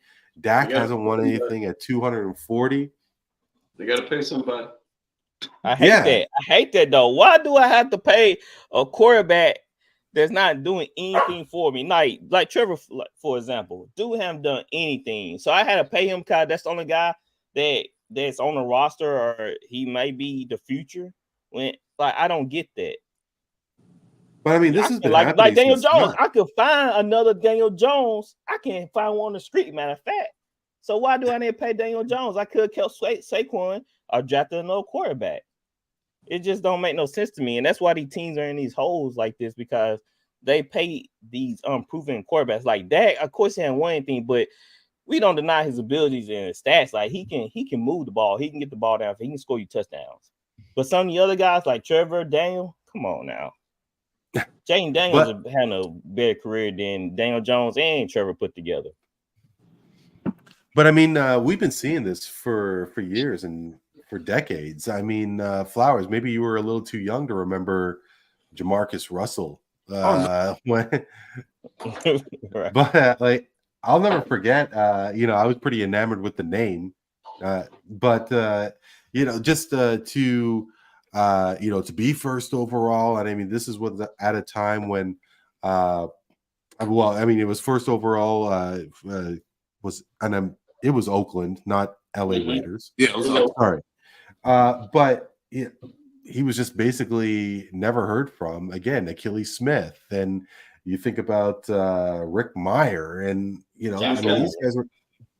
Yeah, I mean, just these teams are willing to shell out big dough for their quarterbacks. Do you think that is going to change? I mean, like, I guess wideouts are not going to be the tops until they have a true gunslinger on their side, right? I can answer this question in many ways, because first and foremost, we can't say it has changed. We go back 20 years. They used to give out contracts to first round draft picks. Used to be 6-7 year deals, fully guaranteed, and they got $40-50 million in the first deal. So you had a lot of quarterbacks, per se, first round picks that guaranteed 6-year deals. They changed it, let's say, after Jamarcus Russell. Yeah, they changed the rules after Jamarcus Russell and company. They changed it to 5-year, 4 years, 5th-year option, as a fully guaranteed deal. So say if you got drafted with the number 1 pick, they sign you for 4 years, $34 million plus the extra year, and then they can still franchise you for 2 years. So there's a lot of control with the quarterback. As far as the market in general, the quarterbacks will never stop being the highest paid players, because they control the majority of the game. They touch the ball. Yep. Now, in my honest opinion, they need to find the cap, for how much they paying these quarterbacks. But I say that, and then we see baseball players making $300-400 million guaranteed. We see basketball players making $300 million guaranteed. Now you see soccer players around the world making $100 million a year. So why should I try to cap off what these players are making? But if you're going by a salary cap league or a salary cap structure, what quarterbacks are making are probably taking up about 15-20% of the cap. So Sure. it causes limited spending in some parts of the roster, and some of the roster suffers depending on the team and the personnel. So if you don't have a quarterback that, per se, like you're paying Trevor Lawrence $275 million and they're 0-4, you start asking yourself, what's the point when he doesn't seem to cope with controversy and prevailing his team through controversy, as what we've been seeing. But in the hindsight of that, Randy, prior to them signing Trevor to that $275 million, they had 5 years to look at him. So we can't blame Trevor Lawrence for taking that money opportunity when the Jacksonville Jaguars had 5 years to look at him, and they deemed him worthy enough to, be the leader of that franchise because they've had success with Trevor Lawrence. But now you're seeing the hindsight of maybe Trevor Lawrence is not the guy. So hell, I'm kind of conflicted, So But like Rand, before, please go ahead. I was about to say, Flowers. I don't know if you remember, but we came up with this idea. Maybe quarterbacks need to have their own separate cap. Yeah, they need to pay them off. Way, yeah, they need to pay quarterbacks off the book. It shouldn't count towards the cap. They should be able to pay them whatever they want to pay them, so they would have a fair share of building these rosters to make them better. We did have a conversation about that, and I still do stand by that, Swift. They'll never do that because they don't want all teams created equal. You don't want heaven in football. You want parity. You want really bad team. You got to have a really poor team. They don't want that. So my thing about this whole thing when it comes to quarterback and they have to pay somebody, it's a barbaric sport. I mean, a lot of these guys have a lot of health issues post football. So what they're doing is, you go back to the early days before any of us even existed. The barbarians, the Roman Greek guy, they're fighting in the middle when they're killing. People were watching that, so that it has evolved to football. If you really look at two men clash and Flowers knows he played, that's constant. That's not a normal reaction. It's not two Rams. Rams are made to do that, right? Humans are doing that, so they're giving the dough because that's upfront money for the controlled chaos. So when I see quarterbacks get paid and receivers get paid and running backs get paid, it's for my entertainment. They're doing that for my entertainment purposes. Like, I'm watching them put their lives on the line for me. You know what I'm saying? So they deserve every damn penny they get. I have no issue or cause about it. No, and believe me when I say that it's not about whether they deserve the money or not, because I think about $275 million for Trevor Lawrence. And how much sacrifice is a lineman going through when they bash themselves into each other every single play, right? And what's their contract? I would say, RC. I wouldn't say we not saying not give these guys the money, but it's more like you hurting yourself when you pay quarterbacks like Trevor. You're hurting your team as a whole, and eventually your staff or you gonna get fired because you're not producing. So it's back to like, do we want to win or do we just want to pay Trevor because he's the guy and we have nobody else in house? And it's kind of like a joke. It's kind of like a joke. I thought about this when I was coaching flag football. My quarterback threw like 4 interceptions, and I remember looking at him. I was about to say, "You better glad I had no quarterback on the roster because he'll be starring right now." That's the whole thing. Like, if we had a guy in house, then it'd be like simpler. But since they don't, they had to pay Trevor. And I think that a lot of teams end up putting themselves in holes because they're like, who else? So is that guy? The guy that drafted Trevor Lawrence. See, this is the issue I have with this. And that's why you got to be careful. It's called lazy analysis. Like, you're being a lazy analyst when you just hear something someone else say and then you repeat it and you really don't do your homework on it. If you think about Urban Meyer drafted Trevor Lawrence to play in a certain style offense. The same offense Justin Fields, Dwayne Haskins, all those guys at Ohio State, even Tim Tebow ran an offense, right? And so he leaves. Then they bring in another regime. And they're running a different style. They're running a Nick Foles, something that Nick Foles could run, maybe Trevor Lawrence can't run. It don't fit him. I think the quarterback, they need to get rid of the quarterback record and putting it all on the quarterback. It's kind of like having how some people do their preacher. You put him up there, God didn't. So if you putting this quarterback, hold him in high regard, and he lets you down, you created an expectation which is unrealistic because that actual player isn't put in a position to actually thrive and succeed. Brock Purdy, for example, best position in football. You can put every quarterback in the NFL in that position and he will thrive. Everyone. Because the coach, the organization, the skill players, everything's in place. Put Brock Purdy in Jacksonville, he's Trevor Lawrence. He's getting his brains knocked out. He's making bad decisions. RC was not Lawrence not make the playoffs, and you talk about Doug Pearson. He had But- Carson Wentz playing lights out. He had the whole playing lights out. So I think you place some blame. No. You have a boss right now, don't you? Don't you have a boss? Yes, at your job.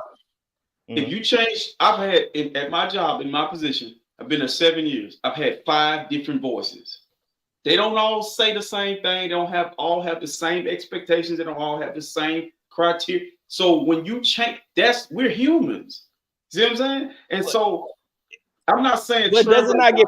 But wasn't some bosses better than the others? What the one he had was sleeping with. The one he had was posted up with young girls. I can't do nothing about that. He had P for 2 years, but that's what I'm saying. Come on, man. Are some bosses not better than others? If your last boss is better than the other one, then you should be thriving. He should be playing into your abilities, but you're not producing, and that's what we're seeing. He's not producing. Trevor, unique situation. Look, the media painted a picture of Jamarcus Russell, and we all ran with it, right? It's kind of he didn't study it. Like he painted the perfect picture.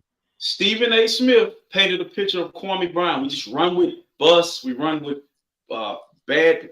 There's never been a number 1 pick who went to the worst team. Even Peyton Manning goes to the Colts and throw 28 interceptions. You know what I'm saying? Until the regime comes in and kind of corrals it, and has structure and has a clue and an idea, you're gonna look bad in public. Right. You're not gonna So you saying coaches and GMs and scouts are listening to Stephen A. Smith? They do. Help persuading. Stephen A. is persuading an NFL scout on what he's seeing in the court. Todd McShay, Mel Kiper, those guys talking. Down draft board. They there for a reason. This is not a head coach. It's not Bill Belichick giving his analysis. This is Stephen A. Nobody listens. No NFL scout. You gotta touch, bro. You don't realize them dudes have sway in the building. I'm gonna tell you why. That's how Trey Lance got drafted. That's how JJ McCarthy moved up the draft board. They saw potential. That's how Trey Lance got drafted. Because Josh Allen didn't have an offer at Wyoming. So that's what I'm saying. Like these guys, they taking when they say a big quarterback with a big arm, they just gush over. They love it. Cause they think all about the possibilities they can do with that guy. So that's why Trevor Lawrence was drafted. Cause they saw the intangible. They're like, oh, that might be Colin Kaepernick 2.0. Hey, so he got a big arm. The best quarterback in Saints' entire history was Drew Brees. And the Saints been playing football for well over how many years? 50, 100 years? How many years you been playing football? Since 1963. So let's say 60 years. We say 60 years. They got one quarterback in 60 years. So you think it's the quarterbacks that came through there, or you think it's the organization? Yeah, we were bad at draft. Like it was like a curse. We didn't have any guy. Our coaches. We had Mike Dicker. Look, think about it. We had Mike Dicker give up a whole draft for Wiki Williams. My point is that you're making a point. Like our quarterbacks, our history of quarterbacks are not that good. They just wasn't good at all. Jacksonville ain't got a history of it either. Jacksonville got Mark Brunell. But Jacksonville, you talking like Trevor Lawrence never had success. He had success. Well, in Ben's defense, RC, at least Jacksonville has a history of at least going to the AFC Championship. Mark Brunell, come on now. And then we even think about when salary cap came into effect. You know what I'm saying? So all the good teams were getting all the good players, but all the bad teams like the Saints were salary cap league though. So yeah. I think when did the salary cap hit? What year was it? It was not 1980s, 80s, 90s, somewhere in there. 80s and 90s. Like so. These teams with history were getting all the best players again, and so they're like, "Hey, we gotta put a stop to this lit." So the Saints never had a chance from the get go, being a small market. Oh, I gotta correct you on that though. He was a Patriots fan anyway. No, we never had doggone chance. If we go back to the 70s and 60s, these teams they drafted and they built, from the ground up. So We can't knock, Dallas, Green Bay, Chicago. But I'm not trying to knock them. I'm just saying, like, us being a small saying market, we was just agency like they do now. yeah. That's not the reason why the Saints were bad. They wasn't gonna play in New Orleans. We had Dempsey. We had Dempsey on the cover. Well, hold on. With missing a half a foot. He was our headline guy, a kicker, Mike Dempsey. But before Flowers continues, New Orleans isn't a top market to go to. I mean, like, I hear that, it's obviously one of the great Super Bowl locations and so on. I'm a little surprised that New Orleans is a small market team. Bad management ruins good players. Traditionally, listen, man, I can use the Chicago Bulls, for example. Post Michael Jordan, every player they drafted went somewhere else and was great. Okay. See, look, RC is pro player. Nothing a player does is their fault. But listen, RC. So do you not believe? Do you? Artest, so Jimmy is there Butler, such thing as bad players? RC. Is there such thing as bad players? Tyson Chandler, Ron Artest, Jimmy Butler. They leave and go have careers other places because of bad management. Listen, I'm pro player because I understand there's two sides to this thing. The Maple Leafs aren't bad just because of the players. Great organization. Let me explain something to you. I'm gonna make a point for you. You gotta have peanut butter. You gotta have peanut butter and jelly to make a sandwich. Or you gotta make an organization.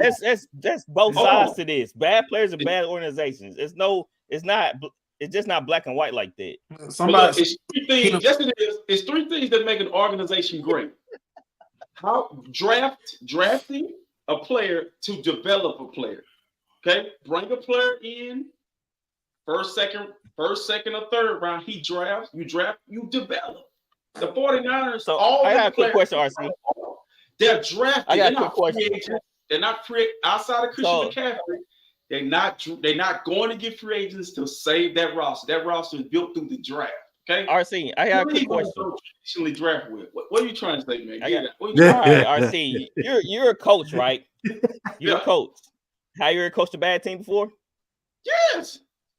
How they lost? How you coached a team with a losing record before? Yes. So you're a bad coach. You're the reason. It was coaching and it was players. First of all, bad coaches pick bad players. Yep. Okay, because you don't have knowledge of what it is that when you don't have a general idea. When you look at good teams, they have a specific type of player they want within their program. Nick Saban is the prime example of building a great roster. He did not want small running backs. He always got big running back. He stuck to the blueprint and the business model. Bad teams do this. Watch this. Bad teams do this. Oakland Raiders go up and draft a lineman because he run fast. That's what bad teams do. Robert Gallery, you remember the combine Flowers? Go draft Robert Gallery because he run fast. Not Who because else was in that draft? Darius Hayward-Bay. He was the fastest player in the draft. Went up and reached. Oakland loves speed. So, that's what Oakland known for. But he can't cut. He couldn't catch. You know what I'm saying? You gotta actually do the actual job, and that is scout, develop, and then also you don't. I think the problem with Jacksonville and Cleveland's of the world is Cleveland's had 36 different types of quarterback. It can't be just the quarterback. It has to be the organization and having an idea about what you want to do. I just don't like putting all on the player.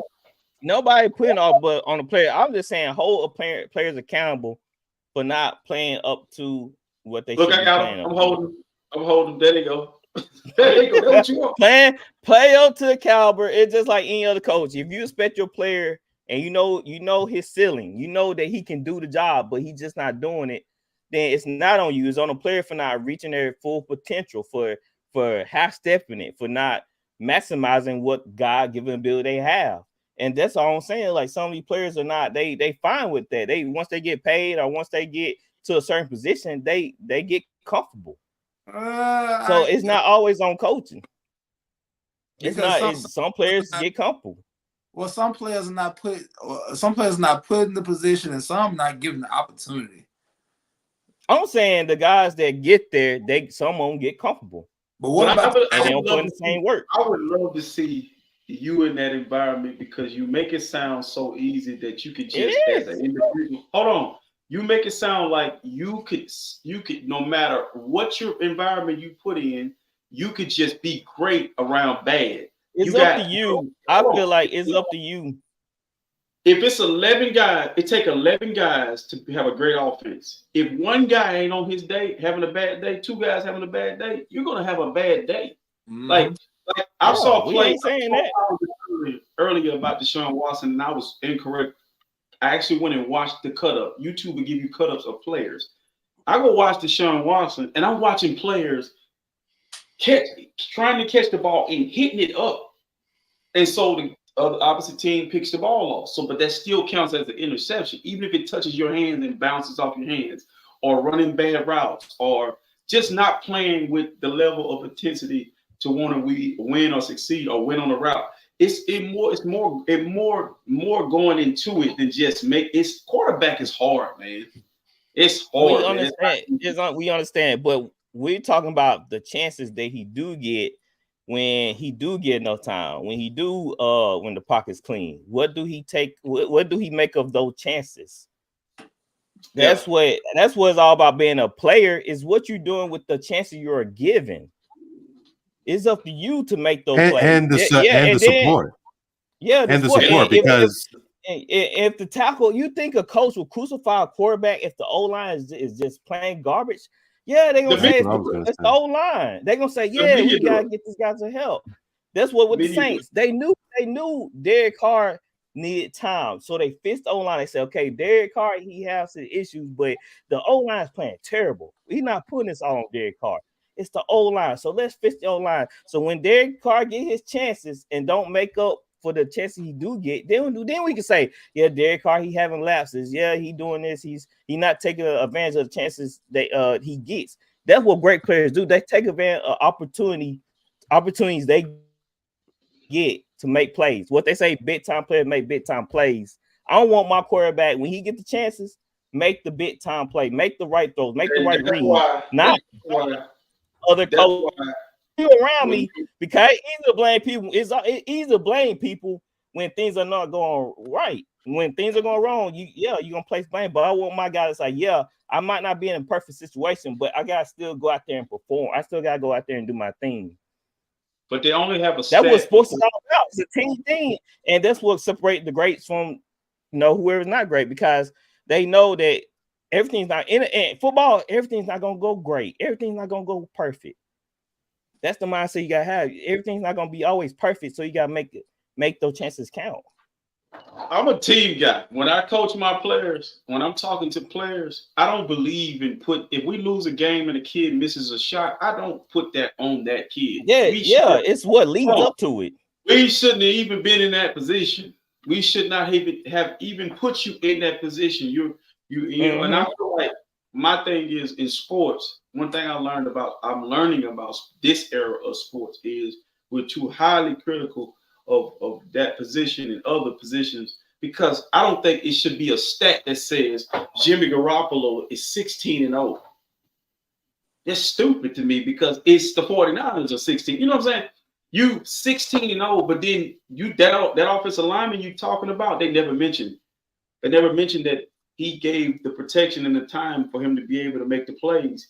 Along the road to being along the road to having a winning record, the team has to be good for the record to be good. I think. How many times I just brag on Drew Brees? I feel like they point out quarterbacks because they make the most money. They usually the face of the franchise, so they get all the credit. But real sports fans know that it was the O-line. Like I love Drew Brees, but I don't always give him the credit for the Saints' victories. That our defense was great. Man, we had like 4 Pro Bowlers on that line. We had Pierre Thomas and Reggie Bush, Pierre Thomas and Reggie Bush. Like, it was a collective thing. And I think, like I said, sports fans, they take it too far and they like blame the quarterback for everything. But I think it should be spread around everywhere. You figure out what's wrong with your team, the wealth. Fix it. And the wealth, right? Spread the money. Tell the quarterback spread the money around. But with the that's what I tell my quarterback. But anyway, like, if you see something wrong with your team, fix the problems. And if you still having problems, then you gotta assess your other positions. That's how I feel like. And right now with the Browns, that line hasn't always been bad.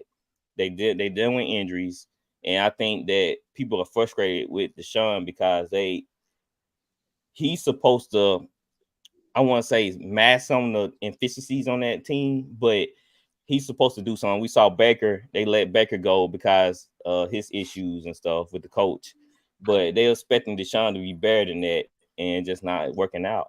And it's probably best for both parties to split, and Deshaun go find another job, and maybe he can I don't think they should release rejuvenate his career.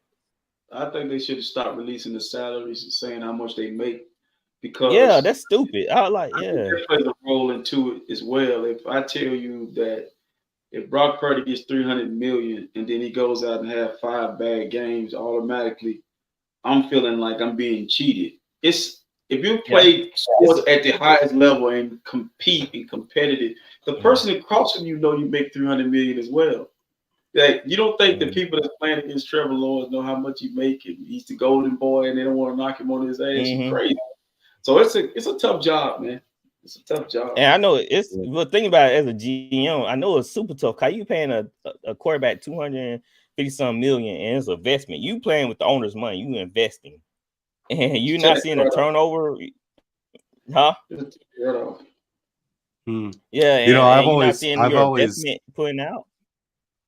Go ahead, Randy.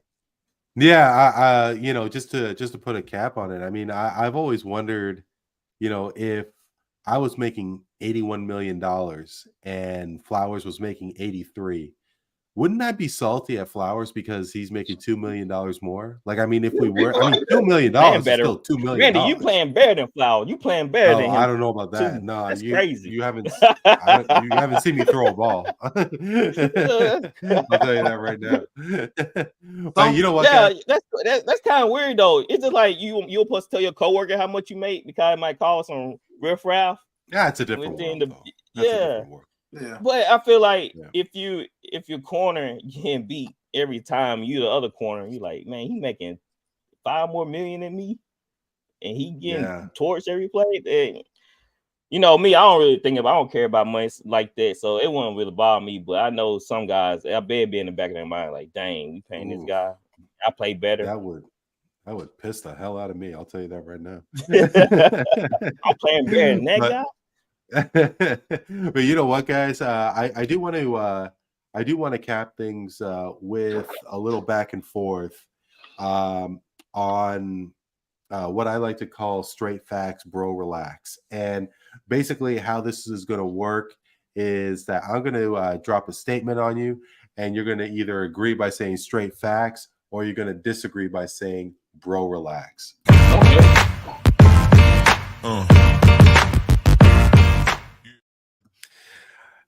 Swift, I got to tell you that that bumper is just absolutely crazy. I think I need to drop the volume a little bit, but we'll see how it goes on the replay. I can edit it for you and drop the volume for you. Yeah, that, because I just simply announced it in my previous episodes, but now I got a little something there. That is sick. Thank you so much. Thank you so much for that. But Flowers, I was originally going to ask you about Derrick Rose because he has just retired, and you'd have to think that the Chicago Bulls are going to retire his number one. But as the Karl Anthony Towns trade went down, I was wondering if the Minnesota Timberwolves would get to a point to retire Karl Anthony Towns' number 32. Karl Anthony Towns having his number retired by the Minnesota Timberwolves after he retires. Straight facts or bro relax? Bro relax. I gotta say, they don't know. He hasn't done anything. I mean, at least if we bring up Derrick Rose's name, he won an MVP. He meant something, to the organization. He's a homegrown body. He's from Chicago. So, it means a little more in that sense. But Karl Anthony Towns, can we ever say he's ever been the best player on the team when he's had somebody like Jimmy Butler or Anthony Edwards, Part when he was the alpha, they didn't make the playoffs. So I say, bro, relax. I think the argument that I have is that, I mean, how long did Jimmy Butler stick around in Minnesota? Andrew Wiggins was there too. I mean, Andrew Wiggins. I mean, was Andrew Wiggins at that? I mean, Andrew Wiggins never made an All-Star game with Minnesota, and we know what now that he's out of Minnesota, he's never been the guy, and that makes what you saying that makes my point more relevant, because when he had Andrew Wiggins and people like that, Karl Anthony Towns has never taken the opportunity to grasp, that organization and take it over like Ant-Man did. Ant came in and established himself as the dog, the alpha, and Karl Anthony Towns fell in line. He called him the son. I definitely get what you're saying. Sorry, Swift, you were. No, I was just saying. Anthony Edwards called Towns, and I think it was Gobert his sons. He said, "I got my son with me." I definitely get what you're saying for sure, but I think there's going to be a time when the Toronto Raptors retire DeMar DeRozan's number 10. How long DeMar DeRozan was with the Raptors? He was, but isn't it the same amount of time as Karl Anthony Towns been with Minnesota? He was more the guy. Much impact. I don't feel like Towns had much impact as DeRozan. The impact to me in Toronto. Me looking at their careers in those places, I just feel like DeRozan did and meant more to Toronto than what Karl Anthony Towns meant to Minnesota. I really do. Yeah. Because, I mean, I'll tell you right now, Vince may be the greatest Raptor, but I think DeMar's the most loved. Yeah. I think Karl Anthony Towns is like Walmart. One side of it is the pharmacy, the other side is groceries. I mean, it's in there. I mean, he was there. I mean, you're not gonna miss him. I promise you. But he was there. When he got hurt, they didn't miss him. Am I lying? No, I don't think so.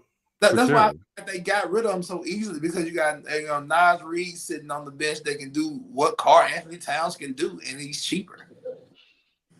Yeah.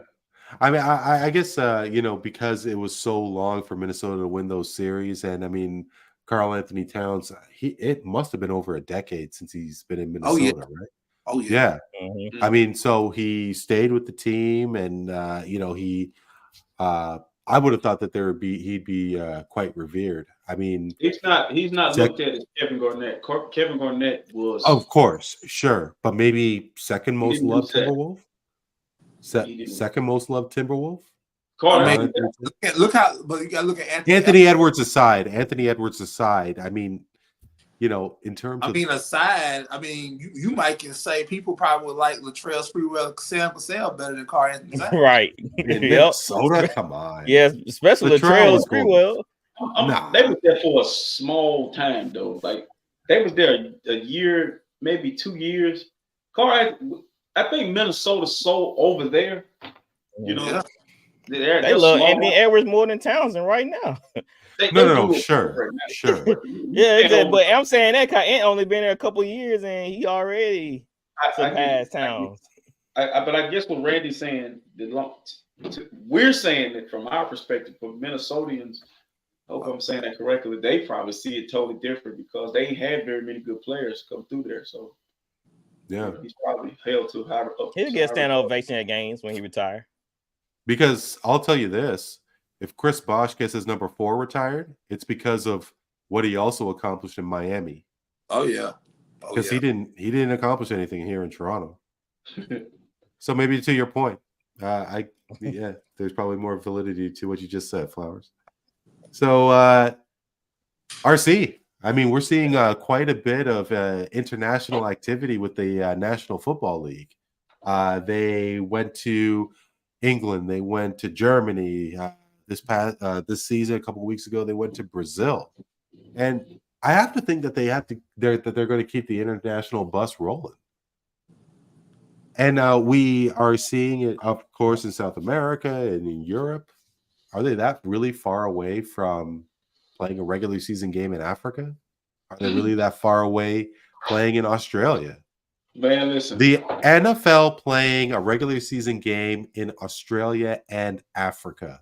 Straight facts or bro, relax.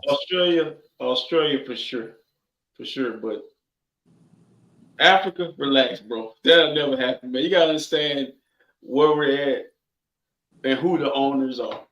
Okay, think about the owners that we have made that transition where these are the same owners that blackballed Colin Kaepernick out of their league for doing something that he was doing for within his community. It had nothing to do with anything about anything. So to be that proactive and be willing to go to Africa, to the NBA do it, because the NBA is proactive. It's a player-driven league. The players run that league. The players have a lot of say-so. But in the NFL, it's still the owners, and a lot of owners there are set in their own ways, like old politicians. You know what I'm telling you?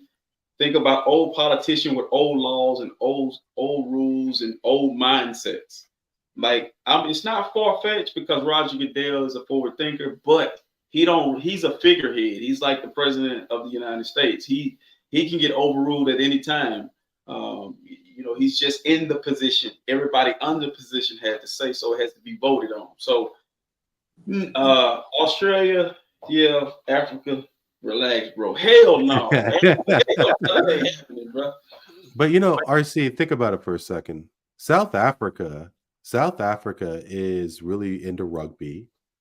Yeah. And they have the facilities to have a game. I wouldn't be surprised if there were some sort of NFL following in South Africa. I think I wouldn't be surprised. I completely get what you're saying.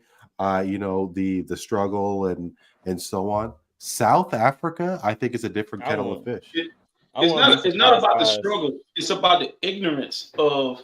It's kind of like the video that Jamie Foxx released of the way that Jerry Jones was speaking about black men.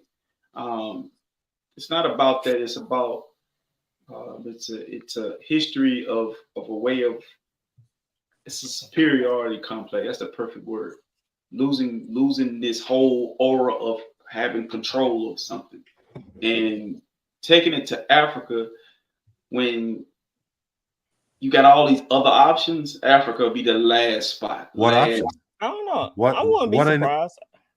I would be very surprised because the NFL, they try to be more progressive in their way of thinking and way of doing things. They always holding events for different charities, and now we see even more African players playing NFL. So they'll give teams more time to scout that region and find even more prospects in the African country.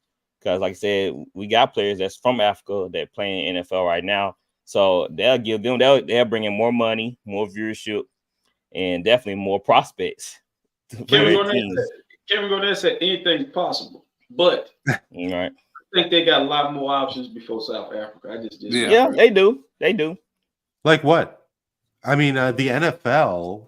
I mean, beyond the United States, they gonna keep going to what was that? Germany. They love Germany. They love England, and they love American football in Germany and England 100%. But I don't know if it's fair to compare, but I don't think the planting a seed and having kids in Brazil follow have a game in Brazil and then it's going to develop like Brazil. I mean, there are a lot of parts of that country that is quite impoverished, right? Mm-hmm. I don't think that was so much for the growth of new players. Right. But it's eyes. The NFL wants the eyes. Yeah. Sure. And you got to think about this. We're seeing it from a fan perspective. To make the move to Brazil, we don't know. It's some big talks and big wigs having big conversations about different things. Like I don't Brazilian players like translating to NFL, just wanting to watch NFL football. It was an opportunity that was presented by somebody higher up, and it was a lot of money made. But that's why I say with South Africa, if the money right, they're gonna move something, but they get a lot of bread before they go to South Africa. That's the only part in Africa, though, I see it happening. Yes, yeah, most definitely. Yeah, Right, yeah, South sure. Africa, yeah. Sure.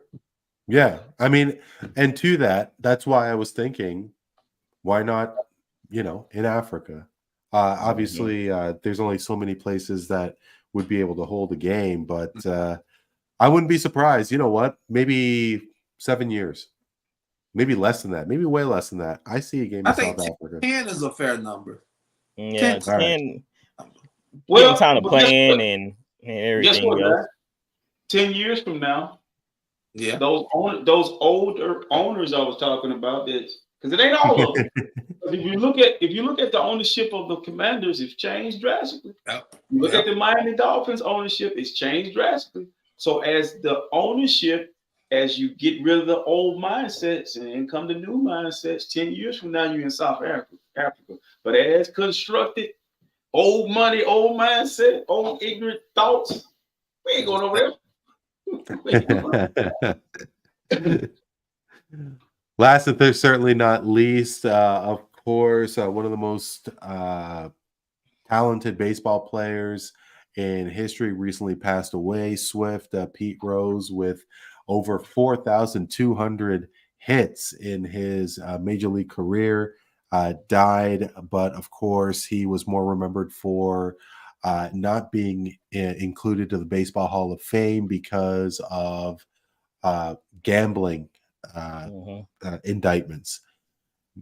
And ever since the decision was made in the early 90s not to, to banish him from any opportunity from getting into the Hall of Fame, the talk was that he was going to be accepted once he passes.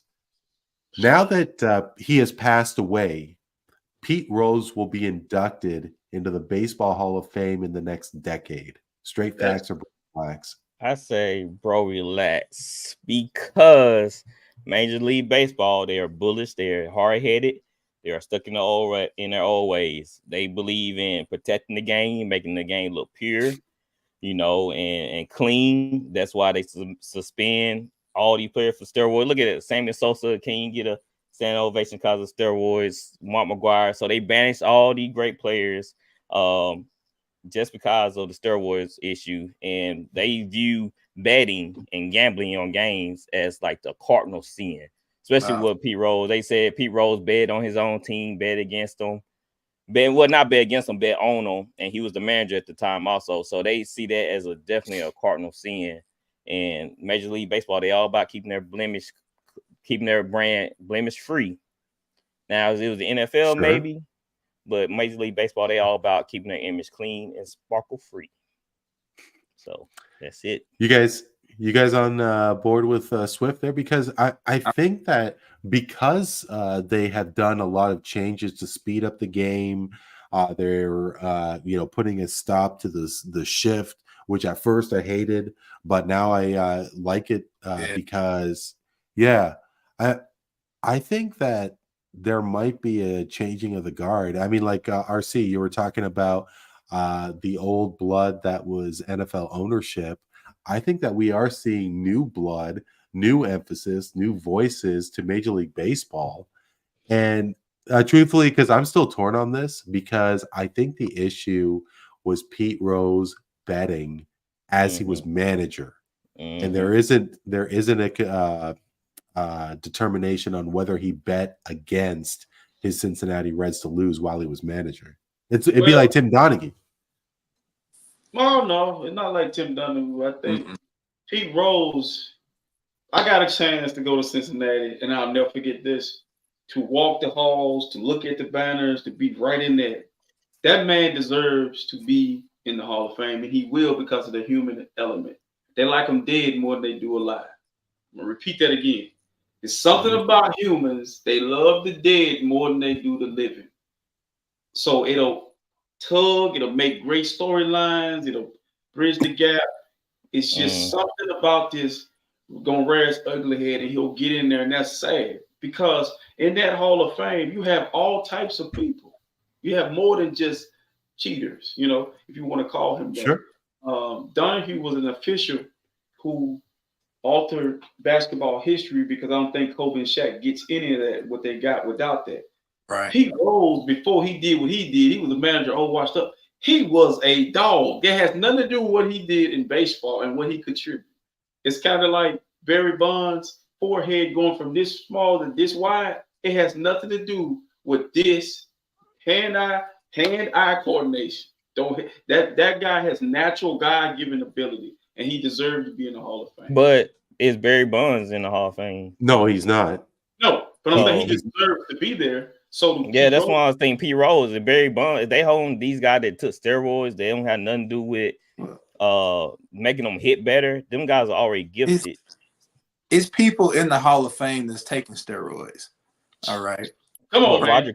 Is Roger Clemens in the Hall of Fame? No. I mean, we know those people are not, but it's people prior to that is not in like the Hall who? of Fame. There are people that we don't know of now that took steroids that are in the Hall of Fame. Well, that's what I'm saying. They cheated, but they ain't get caught. It's about getting caught. All I'm saying is A-Rod, they talking about A-Rod might never get in. And that's fine. But in Pete Rose's case, prior to him being the manager, he was one of the greatest hitters of all time. Okay, the greatest. You don't take that from him. You have racist people in the Hall of Fame that did not want black people to play baseball. So what you gonna do with them? Okay, Look what they did with that. Because they don't view racism as a cardinal sin. I feel like they view betting on the team and throwing games as a cardinal sin. But that's just how it is. That's what I really think. I don't think they view that let me as the ultimate. Well, let me finish what I'm saying. If you can criticize Pete Rose for gambling, you can criticize somebody for being racist. Yes, indeed. But that's what I know. But I was telling you, in Major League Baseball, I think they don't care about your views. And that's I stupid. think they care about they care if I may, the cleanness of the game. It's the American sport. I mean, they care about the blemishes on the game. If you're throwing games, cheating the game, taking steroids. But just because Pete gambled, who said he never gambled against his own team? Now, we don't know that. Well, they said, we don't know that. They don't know that for sure. Wait a minute. No, listen to me, because people have pulled the stats and everything, and they said the games that they felt he gambled on, he left his starting pitchers in longer than he would. So obviously he was the game. Yeah, that means he was betting on his star pitcher to win the game or get him out there where they was in. So, if he leaving them longer, that means he's betting on his team to win. Okay, so I mean, I'm not trying to say a bad apple, this and that, yada yada, but okay, he's gambling. I mean, if he's gambling on his own team to win, I'm kind of conflicted with it. No, but the issue is on whether he bet to lose. What'd you say, Randy? And it's the issue is more so I understand. Did Pete Rose because they can target pitchers. I mean, leaving your pitcher in the whole game, that definitely can throw the game off. If he's tired and he don't have no velocity on his pitches. Really. Just because you don't see pitchers nowadays pitch more than 6 innings don't mean that they can't do it. But they do get sluggish after a long period of time, especially over 100 pitches. Now we have seen this. We actually seen guys throw over 100 pitches this season. Not Tom Glavine, not Roger Clemens, not those guys. Randy Johnson. You name the kind of newer guys. We're talking about the 60s, 70s, and 80s with pitchers. That's what I'm talking about. But what I'm saying, they learned their pitching from that era. So that was passed down to the Randy Johnson era. Those guys went the distance. Them guys were thumpers. So I don't think I think he was trying to win. I don't know what he was trying to do. I don't know what he tried. Cause look, you look, could be kind of fatigue. We don't act like fatigue don't come in place with especially we don't have to put him in as a manager. You put him in as a player. That's what I'm saying though. It's him as personal. As a player, as a manager, it's just his name tied to it sets it all off. Do you believe in grace? Do you believe in grace? It's not me, y'all. I'm telling you what. You acting like I'm telling you why he's not getting in the major league stand. I'm telling you the standards. This is not my standards. I don't give a. I want Sammy Sosa in. I want Mark McGwire in. I want Barry Bonds in. I want A-Rod in. Hold on, because if Pete Rose admitted to it when he should have, he'd be in right now. He'll be in. Yep. Yeah, that line. Yep. Shouldn't lie. They said line don't use He was good about it at first, and then there's more forgiveness for Andy Pettit. There's more forgiveness for Andy Maybe Pettit he than should have been Roger up front. Clemens. You know what, guys? Man, I messed up big time. Y'all got me. Yes, I bet on it. Yeah, that would probably be a little bit more again, but he doubled down, triple down. You know what else they can do also? Put him, Barry Bonds, Roger, all these players. You put them in the Hall of Fame, and you put an asterisk by their name. Mm-hmm. But but no, I'm not a fan of that. All I'm asking you to do is forgive these for give these people who have committed minor flaws in American society. If we can have a president that's going to be a felon, baseball, why this can't is we sports? You can't compare it to politics. This is sports. If sports is over today, you still live. But politics have more. What I'm saying is, the day it's about integrity. What I'm saying is, this is what I'm saying. This is why you can tie them together. Depends on who's judging and how they see it and how it favors them. Okay, like he said, if he comes out and he says, I did this, and then it's okay. It's like I gotta punish you and humiliate you. You gotta go through this humiliation ritual and then pull you back out and say you can go into my Hall of Fame. The people that actually vote for the Hall of Fame, they're dorks, geeks, nerds, people that don't really probably even watch the game, especially in the NBA and the NFL. I want to say that about baseball. No, I don't think it's about this. They're the main one. Baseball voters, they not. But listen, but I guarantee the guys who are voting against Pete Rose, they're just it's copy and paste. Humans do this. You think so? Yeah. It's just you mad, I'm gonna be mad too. You disagree, I disagree. Go do your homework first and kind of do research on it, because it's a minor blip on a great career. It's a minor. It's not minor, and Major League Baseball is not minor. That's what I'm telling you. You can't look at it like the NFL, NBA. Major League Baseball, they say prestige. Even the Yankees, they all about. Think about it. Think about it. RC. If Phil Jackson had a bet going that his Chicago Bulls would lose. Nah, come on, man. You don't know that. Jordan, you got proof? You got Michael proof? Jordan. I guarantee you Michael Jordan betted on the Bulls. I guarantee you. You got proof. You can't guarantee something you don't have proof, RC. I don't got no proof. You ain't got no proof on Pete Rose doing anything. Well, he married it. Michael Jordan is a gambler. So you don't think Mike said in this quarter I'm gonna hit 25? I don't know. I'm not gonna put that out there on somebody. I'm not gonna put that out there if I don't know. But I'm just saying hypothetically that if he was a Diddy party, I'm just saying, RC, he was doing that stuff too. Just because you were there don't mean that. But I'm saying, I got a gambler. I got a gambler in Michael Jordan. Everybody knows Michael Jordan gamble. Okay. Sure. So Michael Jordan, there is a known fact that Mike is competitive. If Mike, I don't doubt that he did it. I would doubt that those players. I'm not gonna say that. 2 quarters with the towel guy. Yeah. But he may did, but I'm not gonna put that on somebody and put that out there. It's not like you making it sound like it's far-fetched. It's far-fetched. But let me say real quick. Like Rand, you bring up what if Phil Jackson bet on the games? Hell, he wouldn't betting to lose. But the thing is that we don't know. I mean, Pete has said that he had never bet on his team to lose. Yeah, he lied about that. Right. So what else could he be lying about? Let me say this. Let me ask this. Okay, he says he's never bet on his team to lose. How was he as a manager? It was good. I think he was pretty good. Yeah. He was pretty damn good. But what is the Baseball Hall of Fame about? It's about what? Pretty good.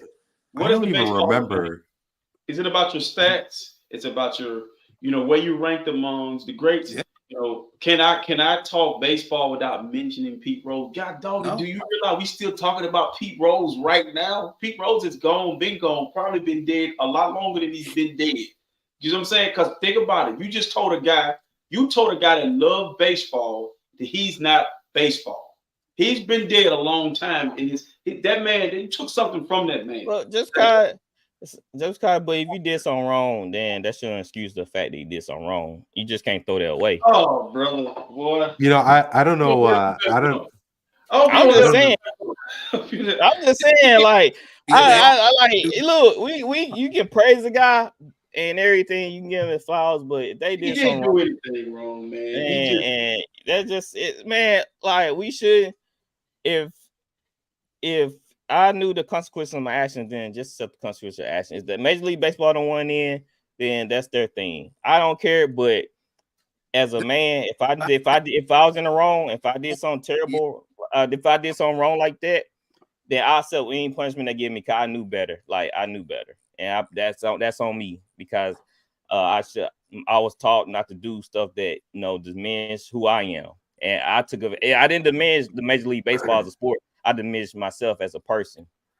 I gotta say, and I think Flowers, you may want to jump in after, but yeah, the whole thing about steroids, like I'm very torn to this day about Barry Bonds and Roger Clemens because look, when Roger Clemens was with Toronto, in those 2 seasons he won the Cy Young both times, and that's when he was picked for. That's when he was pinched for steroid use, but.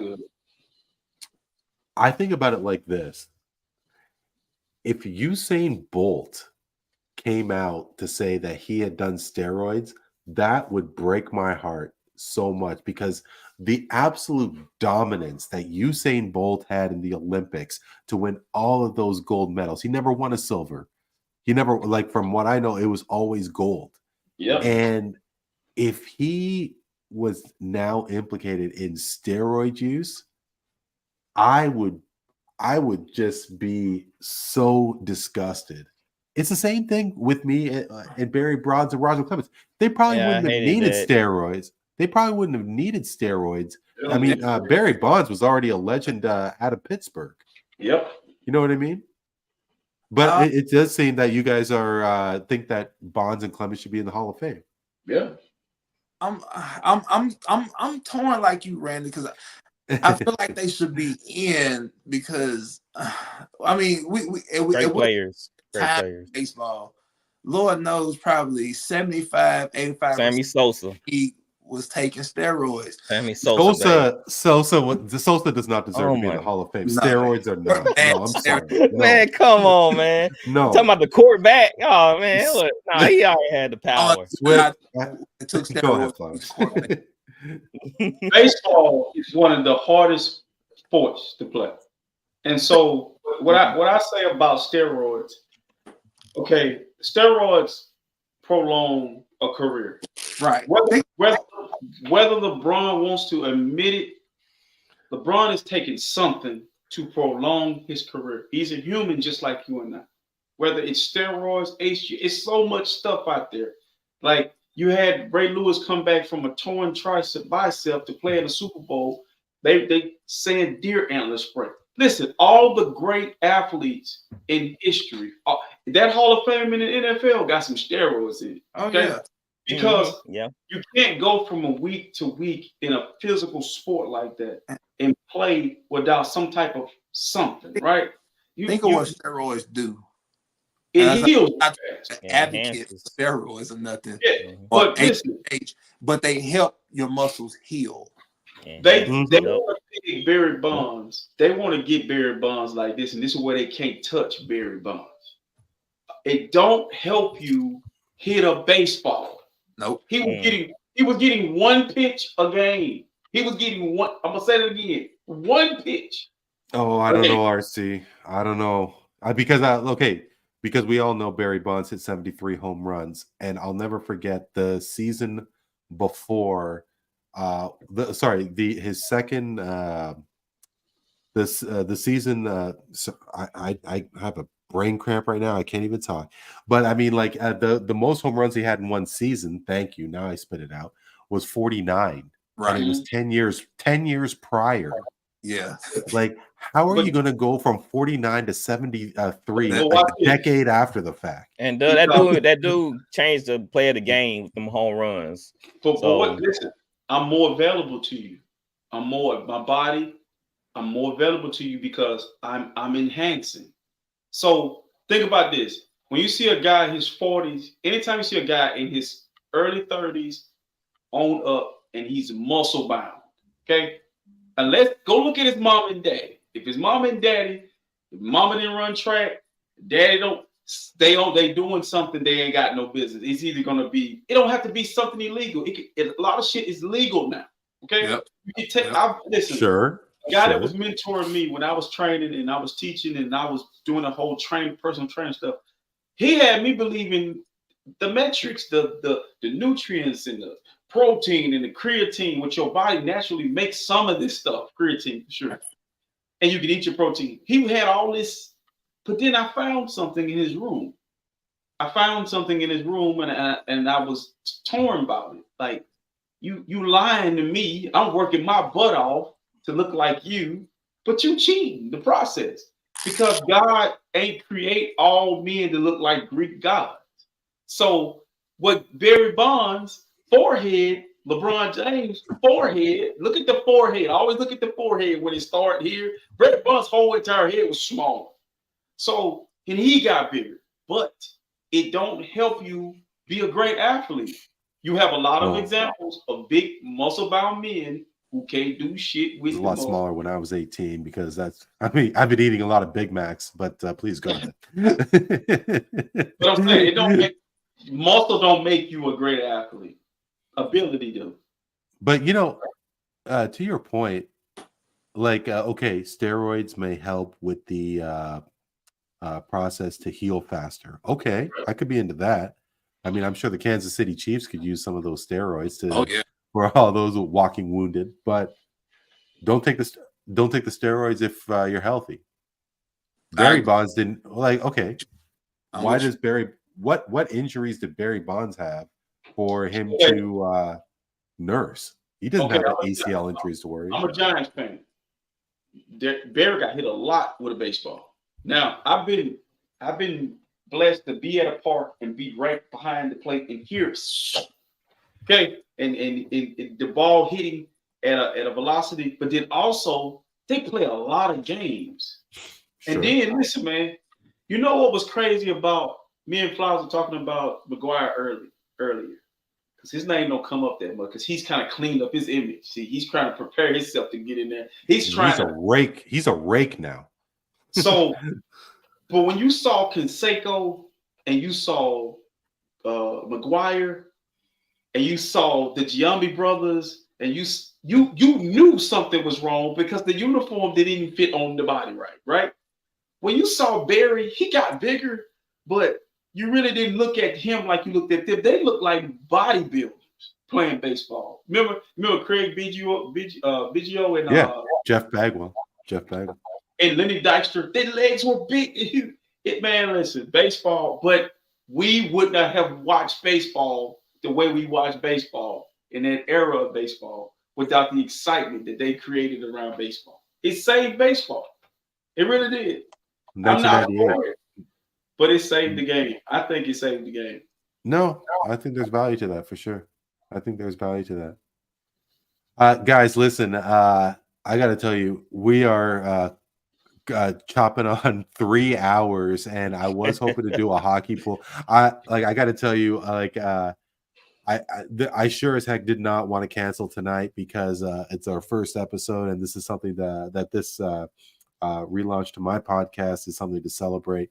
But I've been battling a cold for the past couple of days, and I'm on empty right now, and it's close to midnight here in Toronto. So so maybe if you guys don't mind, I would love to do the hockey pool with you guys, but maybe if we could do it another time. No problem. To have you guys on. Most definitely. Awesome.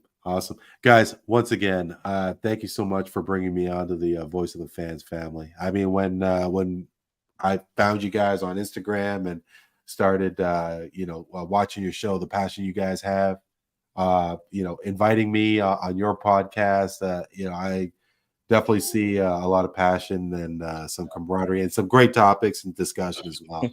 Really looking forward to what we got going on in the future. Yes, sir. Well, these guys, they bring the passion out of you. So you ain't got to do too much. Most definitely. Perfect. For Ronnie R.C. Clark, Professor Damian Flowers, and Ben Swift Reynolds, I am Randy Coure. This is a Voice of the Fans Canada. Hope you're doing well and keeping safe. We will talk to you next time. Peace and blessings. All right, y'all have a good night.